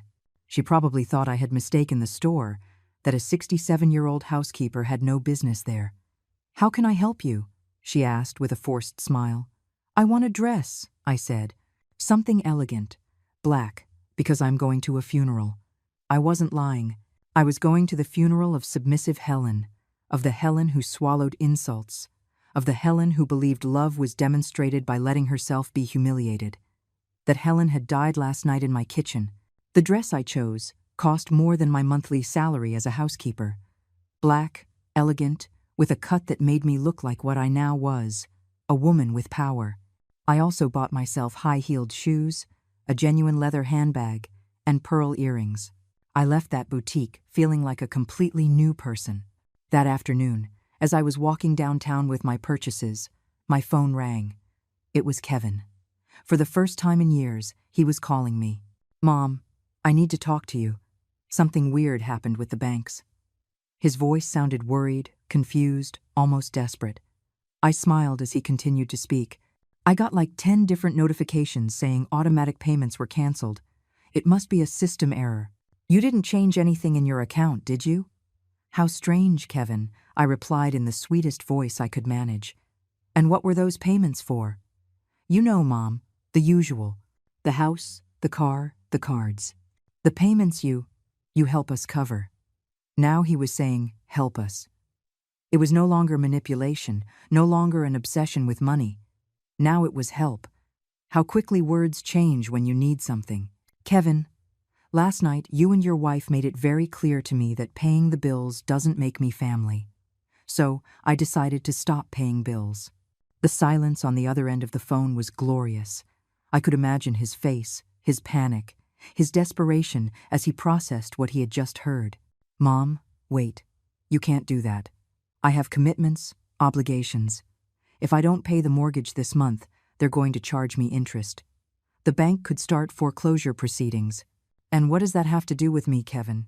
You yourself said that paying bills doesn't make me family, so I'm not responsible for the bills of someone who is not my family." "But Mom, I didn't mean..." "You didn't mean what? That I'm an ATM? That I'm obsessed with money? That I manipulate with my payments? Because that's exactly what you said." Kevin's voice began to break. It was the first time in years I had heard him like this, vulnerable, scared, but it was too late for regrets. "Mom, please, we need to talk. Come to the house, we can fix this." No, Kevin, your house is your problem now. I have my own plans. I hung up the phone and turned it off. For 35 years I had been available 24 hours a day. That, too, was over. That same afternoon, I took a taxi to the most elegant hotel in the city, the Grand Plaza, a place I had only been to once, when I dropped off clean clothes for one of my employers who was staying there. I never imagined that one day I would be the guest. The receptionist looked at me strangely when I asked for the most expensive suite available. An older woman, dressed in simple clothes, asking for luxury accommodation. But when I took out my new credit card, the one the bank had given me after the inheritance, her attitude changed completely. It will be a pleasure to have you, Mrs. Helen. How many nights will you be staying with us? 1 week, to start. The suite was larger than my entire house. It had a living room, a bedroom with a huge bed, a bathroom with a jacuzzi, and a spectacular view of the city. I sat on the leather sofa, and for the first time in decades, I allowed myself to breathe without worry. The next day, my phone started ringing nonstop. Kevin, Jessica, unknown numbers. I decided to turn it on just to listen to the voicemails. The first one was from Kevin, and his desperation was evident. Mom, please answer. Jessica is very worried. She says maybe we were too hard on you. We can talk, find a solution. The second message was from Jessica, and her tone had completely changed. She was no longer the arrogant woman from 2 days ago. Helen, it's Jessica. I think there was a misunderstanding. Kevin told me about the problems with the banks. We can sit down and talk like family. Like family. Now that they needed money, I was family again. The third message surprised me. It was from Patricia, Jessica's mother, the rich woman I was supposedly jealous of. Mrs. Helen, this is Patricia. My daughter told me what happened. I would like to speak with you. I think we can find a solution that benefits everyone. Benefits everyone. How interesting. When they humiliated me, no one thought about benefiting me. But the fourth message was the one that amused me the most. It was Kevin again, but this time crying. Mom, I don't know what to do. Jessica is furious. She says it's my fault. Her mom is pressuring her to leave me if I don't fix this. They're going to take away the house, the car, everything. Please, Mom. I know I don't deserve it, but you're my mother. You can't abandon me like this. Now I was his mother. When everything was falling apart, when he desperately needed help, then he remembered I was his mother. That afternoon, I decided to treat myself to a luxury I had never had before. I went to a spa. I had massages, facials, a manicure, a pedicure. While the specialists worked on me, I reflected on my new reality. For the first time in 35 years, no one depended on me. No one expected me to solve their financial problems. Upon returning to the hotel, I found the concierge waiting for me with an envelope. Mrs. Helen, a young man came to leave this for you. He said it was very urgent. It was a handwritten letter from Kevin, in the same handwriting I had taught him when he was a child. Mom, I don't know if you'll read this, but I have to try. I know I was wrong. I know Jessica was wrong. We were stressed, under a lot of pressure, and we took our frustration out on you. There's no excuse for that.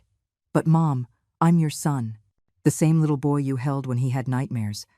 The same one you cared for when he was sick. You can't erase all that because of one argument. I need you. Mom, I love you.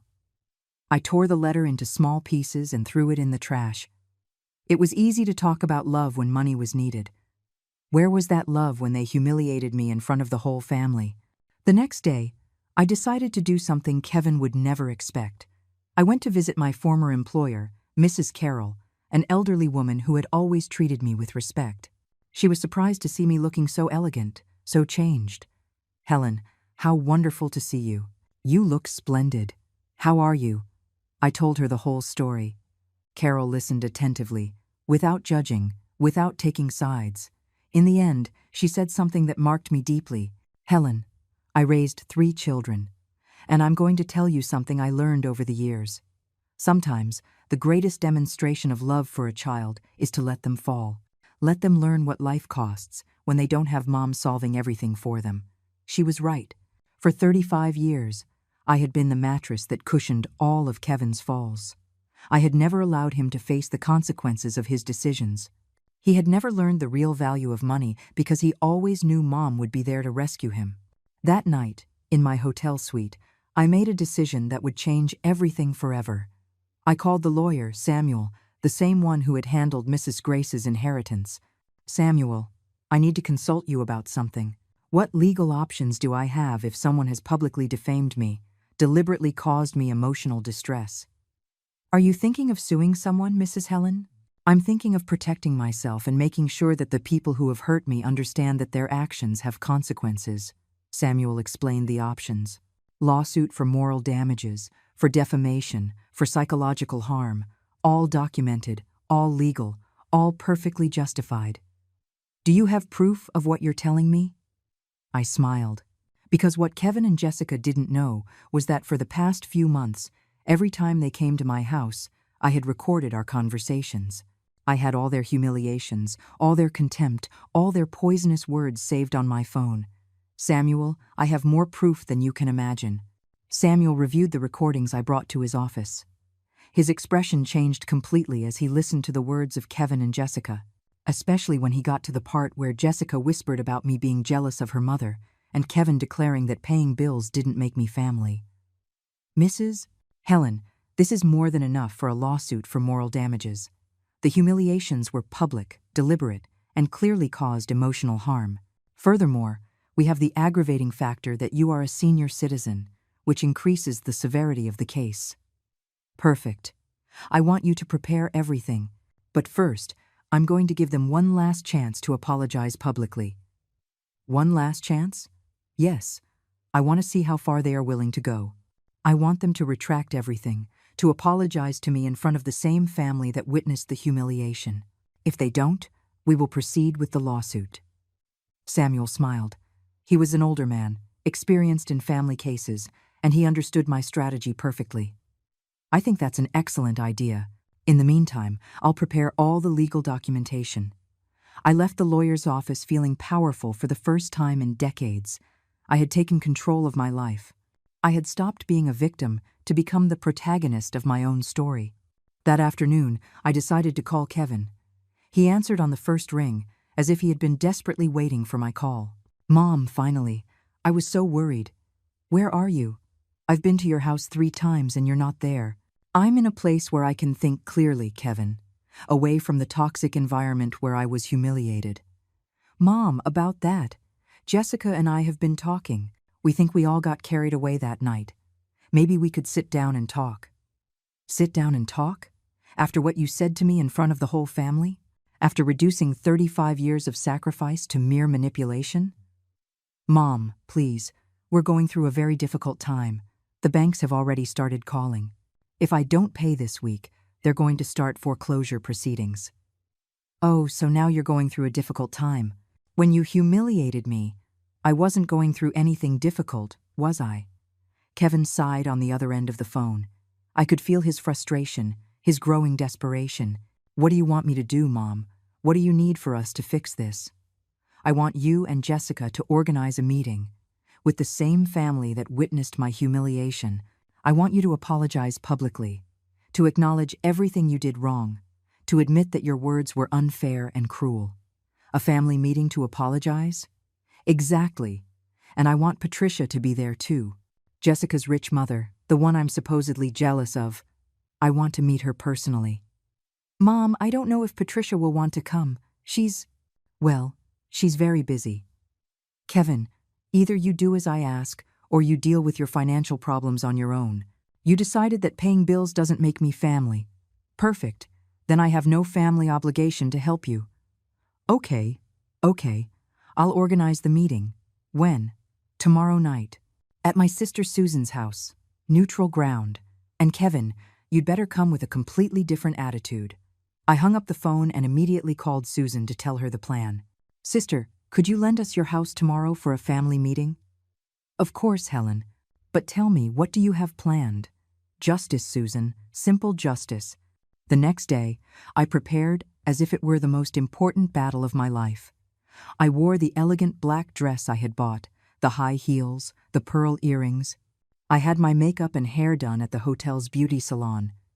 When I looked in the mirror, I didn't recognize the woman looking back at me. She was elegant, powerful, self-assured. I arrived at Susan's house exactly at the agreed-upon time. My sister greeted me with wide eyes. "Helen, you look spectacular. What have you done to yourself?" "I found myself, sister. After 67 years, I finally found myself." Kevin arrived 15 minutes late, as usual. Jessica was with him, but her attitude was completely different. No arrogance, no superiority. She seemed nervous, almost scared. And behind them came a woman I assumed was Patricia. Patricia was a woman of about 58, well-dressed, but not as much as Jessica had boasted. In fact, her clothes looked expensive but not new, as if they had been bought some time ago. Her jewelry also looked authentic but worn. There was something about her that didn't fit the image of the wealthy woman Jessica had painted. "Helen, a pleasure. I'm Patricia, Jessica's mother. I'm very sorry about what happened the other night." Her tone was conciliatory, almost servile. Nothing like the arrogance I expected to find. We sat in Susan's living room. Kevin and Jessica on one sofa, Patricia in a chair, me in the main armchair. My sister remained standing, a silent witness to what was about to happen. "Well, you told me you wanted to apologize," I began in a calm voice. "I'm listening." Kevin cleared his throat, clearly uncomfortable. "Mom, Jessica and I have reflected a lot on what happened. We realize that our words were very harsh, very unfair. You have been an extraordinary mother. You have sacrificed a lot for me." His words sounded rehearsed, empty. There was no real emotion, only need. Jessica took the floor. "Helen, I also want to apologize. I was stressed that night, with a lot of pressure from work, and I said things I shouldn't have. You are an admirable, hard-working woman, and you deserve respect." More hollow words.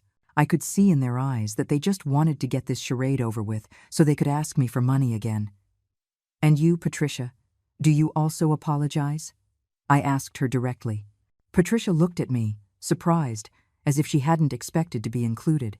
"Well, I wasn't present that night, but if my comments through Jessica offended you in any way, of course I apologize." "Your comments through Jessica? Do you mean when your daughter told me I was jealous of you because you have real money?" The silence was sepulchral. Patricia became visibly nervous. Jessica looked at her in panic. It was clear that some lies were about to come to light. "Well, that must have been a misunderstanding." I smiled. It was the perfect moment for the first revelation. "How curious, Patricia. Because according to my investigations, you don't have as much money as you claim. In fact, I understand you're quite in debt." Patricia's face turned completely pale. Jessica looked at her in horror, as if she had just discovered that her whole life had been a lie. Kevin understood nothing, but he could feel the tension filling the room. "Investigations?" Patricia stammered. "I don't know what you're talking about." I took out a folder I had brought with me. Samuel had been very efficient in getting information. "Patricia Ramirez, 58 years old. Divorced 3 years ago. Your ex-husband got most of the assets in the divorce because he discovered you had been spending compulsively and hiding debts. You currently owe $200,000 between credit cards, personal loans, and a mortgage that is in default." The silence was so thick you could cut it with a knife. Jessica stared at her mother as if she were seeing her for the first time in her life. "Mom, is that true?" Jessica whispered. Patricia tried to regain her composure, but her voice trembled as she spoke. Those are private matters. You have no right to investigate my personal life. I have every right when you allow your daughter to humiliate me using your supposed wealth as an excuse. When she tells me I'm jealous of your money, when in reality, you don't even have enough to pay your own debts." Kevin finally spoke, his voice confused.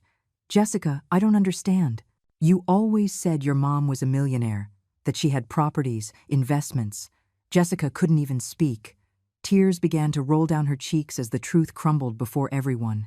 I continued reading the report. "What's more, Patricia works as a sales associate at a department store, with a salary that barely covers her apartment rent.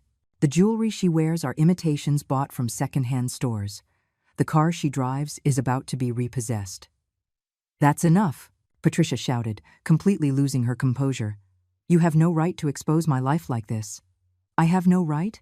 Just as you had no right to allow your daughter to humiliate me based on lies? Just as you had no right to make me feel inferior for not having your supposed money? Jessica finally found her voice, but it was barely a broken whisper. Mom, why did you lie to me? Why did you make me believe we were rich? Patricia completely broke down. Tears streamed down her face as the truth came pouring out. Because I wanted you to be proud of me. Because when your dad left me, I was left with nothing. I lost the house, the cars, everything. But I didn't want you to know that your mother was a failure. Patricia's sobs filled the room. Jessica looked at her with a mixture of horror and compassion, while Kevin tried to process all the information. So when Jessica told me I was jealous of her rich mother, I continued, she was actually defending a woman who is more in debt than I ever was. How ironic.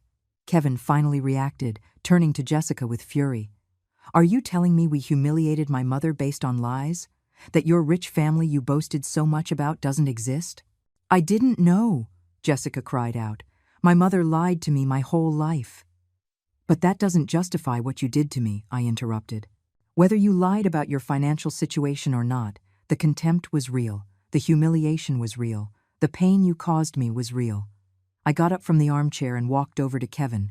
Do you know what the saddest part of all this is, son? That while you believed you were superior to me, while you treated me like a nuisance, I had $850,000 in the bank. The three people in front of me were petrified. Kevin opened his mouth, but no sound came out. Jessica stopped crying from the shock. Patricia slowly raised her head. What did you say? Kevin murmured. $850,000. An inheritance I received 6 months ago from Mrs. Grace, for whom I worked for 30 years. Money I planned to use to secure your future, Kevin. Money I was going to invest in a bigger house for the whole family. I took out my bank statement and showed it to him. His eyes widened as he saw the figure. Impossible, Jessica whispered. Very possible. It turns out the housekeeper you both despised is richer than your entire family combined. The woman who was supposedly jealous of Patricia's feigned poverty could actually buy and sell everything you own 10 times over. Kevin stood up abruptly. Mom, why didn't you tell us? Why did you keep it a secret? Because I wanted to see who you really were, when you thought I had nothing to offer. I wanted to see if you would respect me as a person, or only as a source of money. The answer became very clear that Christmas night, I continued. When you thought I was just a poor housekeeper, you treated me like trash. You humiliated me. You despised me. You told me that paying bills didn't make me family. Patricia finally spoke, her voice trembling. Mrs. Helen, if we had known— What? You would have treated me better? You would have feigned respect for my money? That's exactly the problem. Respect shouldn't depend on how much money someone has in the bank. Susan, who had been quiet all this time, finally spoke. Helen is right. I saw how they treated her that night. It was cruel, unfair, and painful to witness. Kevin approached me, tears in his eyes. Mom, I made a terrible mistake. I didn't know, I didn't think, I didn't measure my words. But I'm your son. You have to forgive me. I have to forgive you? Why? Because now you know I have money? Because now you need me more than ever? No, Mom, because I love you. Because you're my mother and I messed up. If you love me, Kevin, why did you treat me like that when you thought I had nothing to give you? Where was that love when you humiliated me in front of the whole family? He couldn't answer because he had no valid answer. The truth was evident. His love was conditional on my financial utility. Jessica also approached, completely shattered. Helen, I know I'm beyond forgiveness. I know what I did was unforgivable, but please, give me a chance to make it right. How do you plan to make it right, Jessica? By giving me back my dignity? By erasing the public humiliation? By healing the emotional wounds you caused me? She couldn't answer because she knew some things can't be undone. I looked at the three of them, so vulnerable now, so different from that Christmas night when they felt superior to me. Now you are going to experience something I lived for 35 years, financial uncertainty. You are going to know what it feels like to not have someone to solve your financial problems. You are going to learn the real value of money. What do you mean? Kevin asked, though he already knew the answer. That you are going to face your debts alone. That you are going to learn to live without the ATM you so despised. But, Mom, Kevin stammered, I can't lose the house. Jessica will lose her job if we end up on the street. We have a life built. A life built? With my money? With my sacrifices? That's not your life, Kevin. It's the life I gave you while you despised me for giving it.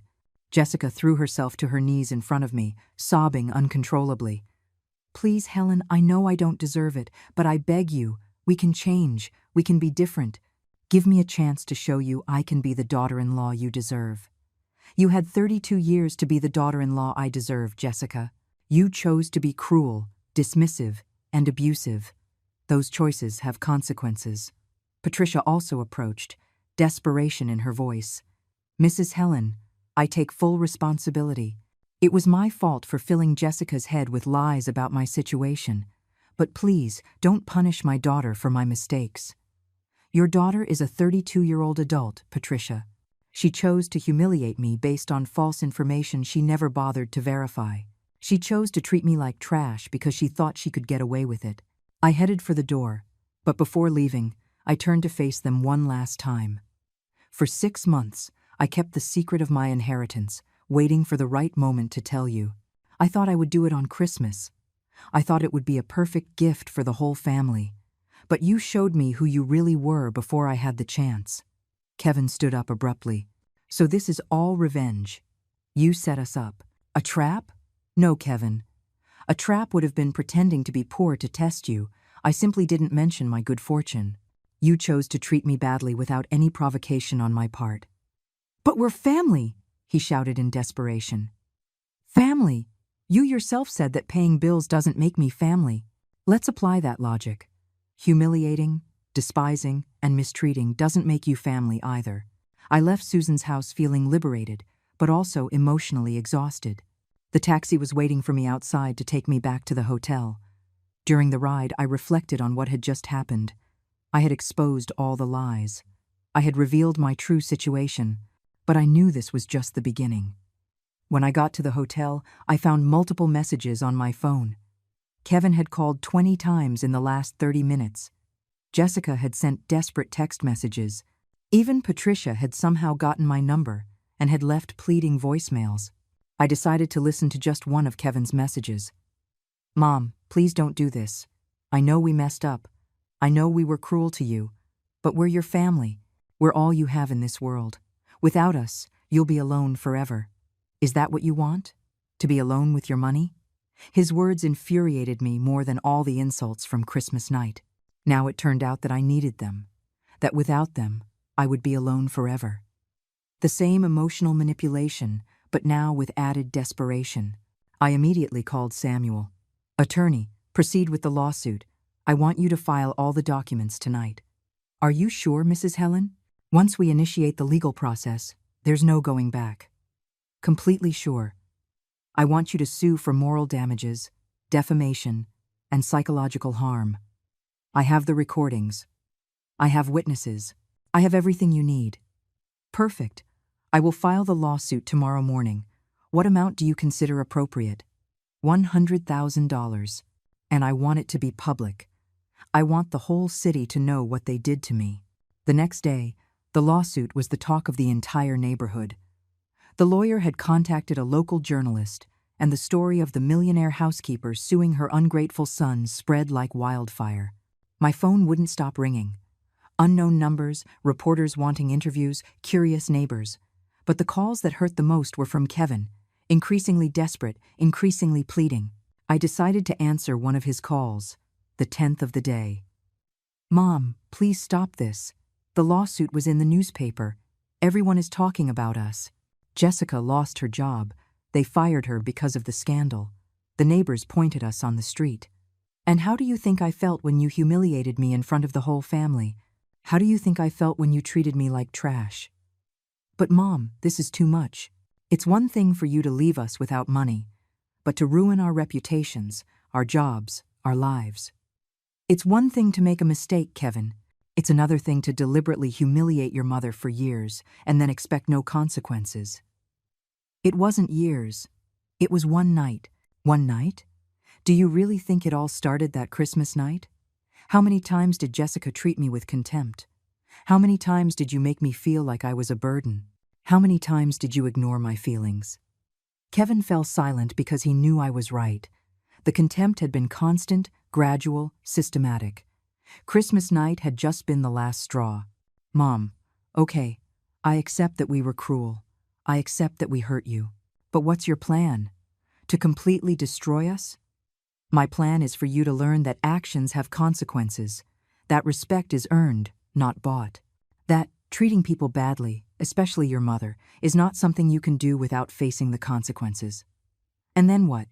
When we've lost everything, when we're on the street, when Jessica and I have divorced because we couldn't handle the pressure, what will you have gained from that?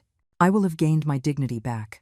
I will have gained the peace of mind of knowing that I didn't allow myself to be treated like trash anymore. That afternoon, as I drank tea on the terrace of my suite, I reflected on Kevin's words. What was I really going to gain from all this? Would revenge give me back the 35 years of sacrifice? Would it heal the emotional wounds? But then I remembered Jessica's face when she whispered that I was jealous of her mother. I remembered the coldness in Kevin's eyes when he told me that paying bills didn't make me family. I remembered the public humiliation, the cruel laughter, the absolute contempt. No, this wasn't just revenge. This was justice. This was setting boundaries after a lifetime of not setting them. This was teaching them that even a mother's infinite patience has a breaking point. That night, I made a decision that would change the course of this whole story. I was going to do something Kevin would never expect, something that would hit him where it hurt the most, in his public pride. The next day, I woke up with an idea that filled me with an energy I hadn't felt in years. If Kevin wanted to play dirty, if he wanted to manipulate the situation in his favor, I was going to teach him what it really meant to have power. I called Samuel and asked him to organize a press conference. I wanted to tell my story publicly, with all the details, all the proof, all the recordings. If the story was already in the local paper, it was better for people to hear my full version. Mrs. Helen, are you sure you want to expose yourself so publicly? Samuel, for 67 years I have lived in the shadows, working in silence, enduring private humiliations. It's time for the world to know who I really am. The press conference was scheduled for Friday afternoon in the main ballroom of the hotel where I was staying. Samuel contacted several local and some national media outlets. The story had piqued curiosity. A millionaire housekeeper suing her own son for emotional abuse. Meanwhile, Kevin had begun a desperate campaign to clear his name. He had created social media profiles, telling his version of events, presenting me as a vengeful and manipulative mother who was destroying her family over a misunderstanding. His posts said things like, "My mother is punishing us for a normal family argument. She cut off all financial support overnight and is now suing us for $100,000. Is this what a loving mother does?" The comments were divided. Some supported him, saying I was a toxic mother. Others criticized him, especially as rumors began to circulate about the details of what had really happened that Christmas night. But what bothered me most was seeing that Jessica had also started posting on her social media. She had uploaded photos of herself crying, with messages like, "I lost my job over a family misunderstanding. My mother-in-law decided to ruin our lives because we had an argument. Where is the Christian compassion? Christian compassion." After publicly humiliating me, now she was talking about Christian compassion. On Thursday night, the day before my press conference, Kevin did something I never thought he would do. He created a live stream on Facebook to tell the truth about what was happening. I found out because my sister Susan called me, upset. "Helen, Kevin is live streaming. He's saying terrible things about you. He says you went crazy with the money, that you were always manipulative, that you're taking revenge because he got married." I turned on my computer and went to his stream. There were over 500 people watching. Kevin was in his living room, with Jessica by his side crying, playing the role of the perfect victims. "My mother received an inheritance 6 months ago and didn't tell us anything," Kevin was saying. "Then, when we had a small family argument at Christmas, she decided to punish us by cutting off all the financial support she was giving us. Now we've lost the house, Jessica lost her job, and she's suing us for $100,000. The live comments were a mix of support and criticism. Some said, "Your mother supported you for years. You should be grateful." Others commented, "A mother shouldn't abandon her children like that." But what enraged me most was when Kevin started crying on camera. "I just want my mother back. I know we made mistakes, but she was all we had. Now she's living in a luxury hotel while we're left with nothing. Is that fair?" Jessica took the floor, theatrically wiping her tears.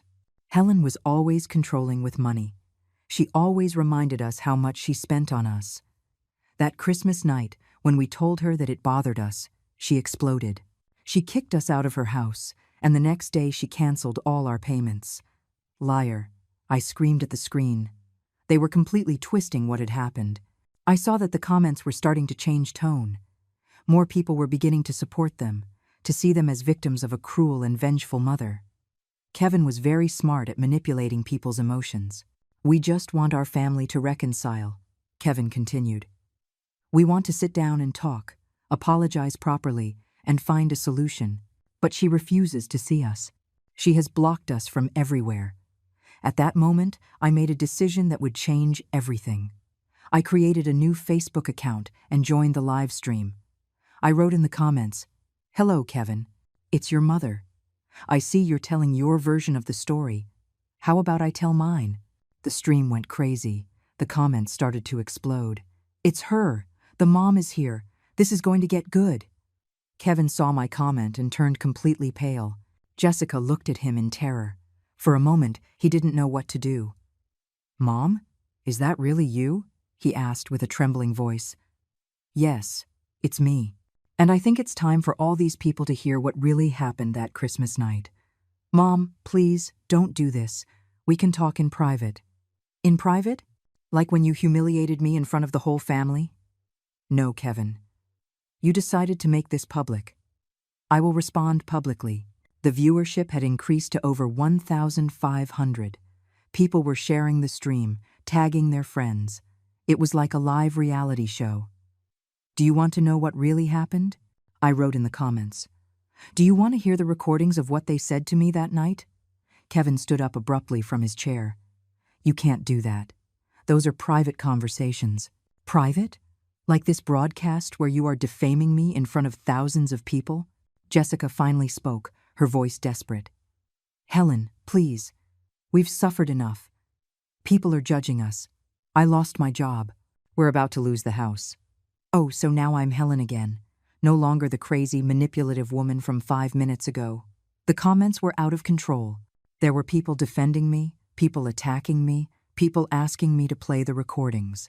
"Kevin," I wrote, "do you want to tell all these viewers exactly what you said to me that Christmas night? Do you want to repeat the exact words you used?" "Mom, we already apologized." "No, you didn't apologize. You told me it was a misunderstanding, that you were stressed, that we all got carried away. But you never admitted how cruel you were." At that moment, I decided to do something I knew would be devastating for them. "You know what? You're right. It's better if the recordings speak for themselves." And without further ado, I started playing the audio from Christmas night through my computer speakers directly into their live stream. Jessica's voice came through, clear and crisp. "You're just jealous of my mother. She has real money."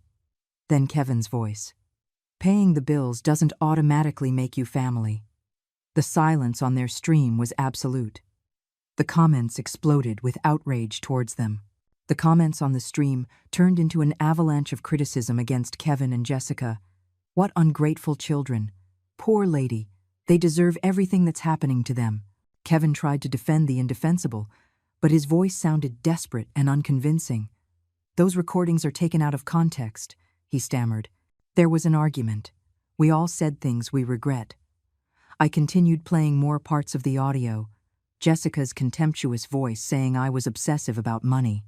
The cruel laughter when I mentioned my sacrifices. The exact moment when Kevin told me I sounded like a complaining ATM. Every second of audio was more devastating than the last. The viewership of the stream increased to over 3,000 people. The story was going viral in real time. "This is what you call a small family argument," I wrote in the comments. Humiliating a 67-year-old mother in front of her entire family. Jessica tried to take control of the situation. Helen, I understand you're hurt, but this isn't going to repair our relationship. This is just making things worse for everyone. Repair our relationship? What relationship, Jessica? The one where you treat me like trash and I pretend it doesn't hurt? The comments were relentless. That daughter-in-law is a snake. The son is ungrateful. Mrs. Helen, you did the right thing. Kevin finally lost his composure completely. That's enough, Mom. You're destroying our lives. People are attacking us on the streets. Jessica can't even leave the house. And how do you think I felt when you attacked me that night in my own house? When you made me feel like a stranger in my own family? At that moment, I decided to play the most painful part of the recording. The moment when Kevin told me to get out of my own house and Jessica's final words. Thanks for clearing things up, Helen. Now we know exactly what place you hold in our lives. The silence after those words was sepulchral. Even the comments paused for a few seconds, as if everyone was processing the cruelty of what they had just heard. Then, the comments exploded with a fury I had never seen. They are monsters. How can they treat their mother like that? They deserve to lose everything. Mrs. Helen, don't give them a single penny. Kevin stood up abruptly and tried to end the stream, but it was too late. Thousands of people had already recorded clips of the stream and were sharing them on all social media platforms. Before he could end the stream, I wrote one last comment that I knew would be devastating. For everyone watching this, for 35 years, I worked as a housekeeper to give this man the life I never had. I paid for his college, his wedding, his house, his car. I spent my last savings on him. And this is how he repaid me. Now that I have my own money, that I no longer need to be his ATM, he wants to play the victim. The only victim here is me. Kevin abruptly ended the stream, but the damage was already done. In less than an hour, clips of the stream were circulating all over the city. The neighbors who used to greet him now pointed at him with contempt. The store where Jessica had worked issued a statement saying they had fired her for representing values contrary to those of the family-owned company. My phone wouldn't stop ringing. Reporters, television shows, even producers of entertainment programs wanted to interview me. The story had transcended local boundaries and was becoming a national phenomenon. That night, I decided to cancel the press conference I had planned. It was no longer necessary. The live stream had accomplished more than any formal event could have. The next day, I woke up to a call from Samuel. Mrs. Helen, did you see the news? The story was on national programs. They're calling Kevin the most ungrateful son in the country. I turned on the television, and sure enough, my story was on every channel. Morning shows, news programs, entertainment shows. Everyone was talking about the case of the millionaire housekeeper and her ungrateful son. What was most shocking was seeing that they had managed to get interviews with my former employers. Mrs. Carol, for whom I had worked for 15 years, was on television defending me. Helen is the most hardworking and noble woman I have ever known, Carol said in the interview. She never missed a day of work. She was always worried about saving money for her son. To see how they treated her is heartbreaking. Another of my former employers had also been interviewed. Helen sacrificed her whole life for that boy. She worked in 3 houses simultaneously to pay for his studies. We saw her come home exhausted, but always with a smile because she knew she was building her son's future. The testimonials continued throughout the morning. My former bosses, neighbors, even the grocer from the corner store where I shopped for years, all telling stories of my sacrifices for Kevin. But what struck me the most was an interview they did with the sister of Mrs. Grace, the woman who had left me the inheritance. My sister Grace always said that Helen was like a daughter to her, the woman explained. In the last years of her life, Helen was not only her employee, she was her companion, her confidant, her family. That's why she left her that inheritance. Because she knew that Helen had cared for her with genuine love, not for personal gain. As I was watching the news, my phone rang. It was a number I didn't recognize. Mrs. Helen? This is Maria Sanchez from the show Justice for All. We would like to invite you to our program to tell your full story. Over the next few days, the invitations kept pouring in. Radio shows, television programs, even a publishing house that wanted me to write a book about my experience. Meanwhile, Kevin and Jessica's lives were falling apart publicly. Social media had turned them into social pariahs. Jessica couldn't find a job anywhere because her name was associated with the scandal. Kevin had lost several clients at his engineering job because companies didn't want to be associated with someone who had mistreated his elderly mother. The bank finally foreclosed on their house. They were seen leaving with their belongings in boxes, while neighbors recorded them and uploaded the videos to social media. The comments were ruthless. They deserve it. Divine karma. Now they'll know what it's like not to have mom. A week after the viral stream, I received an unexpected call. It was Patricia, Jessica's mother. "Mrs. Helen, please. My daughter is destroyed. Kevin is depressed. They are living in my one-bedroom apartment, sleeping on the floor. Don't you think they've suffered enough?" Enough? After 1 week? I suffered for 35 years. Patricia, they created this situation. They chose to humiliate me publicly. Now they are facing the consequences of their actions. But they're thinking about divorce. Jessica says she can't take the social pressure anymore. Is that what you want? To completely destroy their marriage? The truth was, I didn't know what I wanted. The revenge had been more satisfying than I expected, but also more devastating. Seeing their public destruction gave me a bittersweet feeling. It was justice, but it was also painful to see the son I had raised with so much love suffer. That night, as I looked at the city from the terrace of my suite, I reflected deeply on everything that had happened. The revenge had been complete, devastating, public. Kevin and Jessica had lost everything: the house, the job, the reputation, the dignity. But something inside me didn't feel completely satisfied. Maybe it was because, despite everything, Kevin was still my son. The same little boy I had held in my arms when he had a fever, the same one I had comforted when he had nightmares, the same one for whom I had sacrificed everything for 35 years.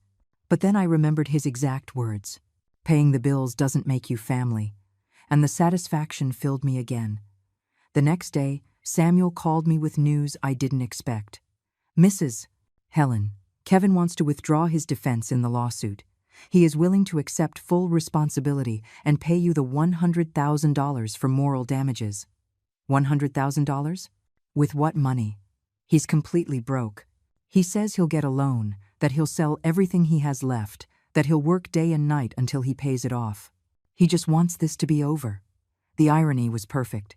The man who had told me I was an ATM was now willing to go into debt up to his neck to pay me. The one who had despised my money was now pleading with his own. But then Samuel told me something that surprised me. He also asked me to give you a personal message. He says he understands if you never forgive him, that he accepts that he destroyed the relationship with the only person who truly loved him.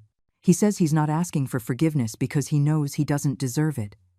He just wants to pay you what he owes you and disappear from your life forever. Disappear from my life forever. For weeks I had fantasized about those words, but now that I heard them, they hurt more than I expected. That afternoon, I decided to do something no one expected. I took a taxi to Patricia's apartment, where I knew Kevin and Jessica were living. It was an old building in a neighborhood I had known very well in my days as a housekeeper. I knocked on the door of apartment 3B. Patricia opened it, her face a mask of total surprise. "Mrs. Helen, what are you doing here?" "I came to talk to Kevin, for the last time." Kevin appeared behind Patricia. He looked completely different. He had lost weight, had deep dark circles under his eyes. His hair was disheveled. He looked like a man who had aged 10 years in 2 weeks. "Mom," he murmured in a broken voice, "I wasn't expecting to see you. We need to talk, alone." We went out to the small balcony of the apartment. The contrast with my luxury suite was brutal. 2 weeks ago, he lived in a 3-bedroom house, and I lived in a humble little cottage. Now the positions had completely reversed. "How are you?" I asked, although the answer was obvious. "Destroyed," he answered without trying to pretend. "Completely destroyed. I lost everything, Mom. The house, the job, the friends, the reputation. Jessica is going to leave me. She says she can't take the social pressure anymore. And all because of one December night when you decided to humiliate your mother. I know, and I accept it. I'm not here to ask for your pity or forgiveness. I know I don't deserve them. I was surprised to hear him so different. There was no trace of the arrogance from before, of the superiority, of the contempt. He was a broken man who finally understood the consequences of his actions. What do you want then?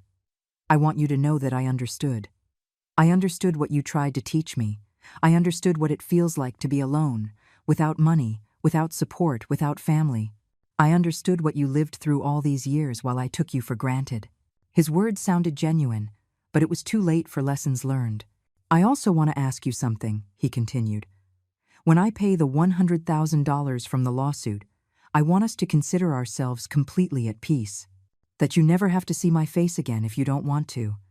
That you can live your life in peace, with your money, without the burden of an ungrateful son.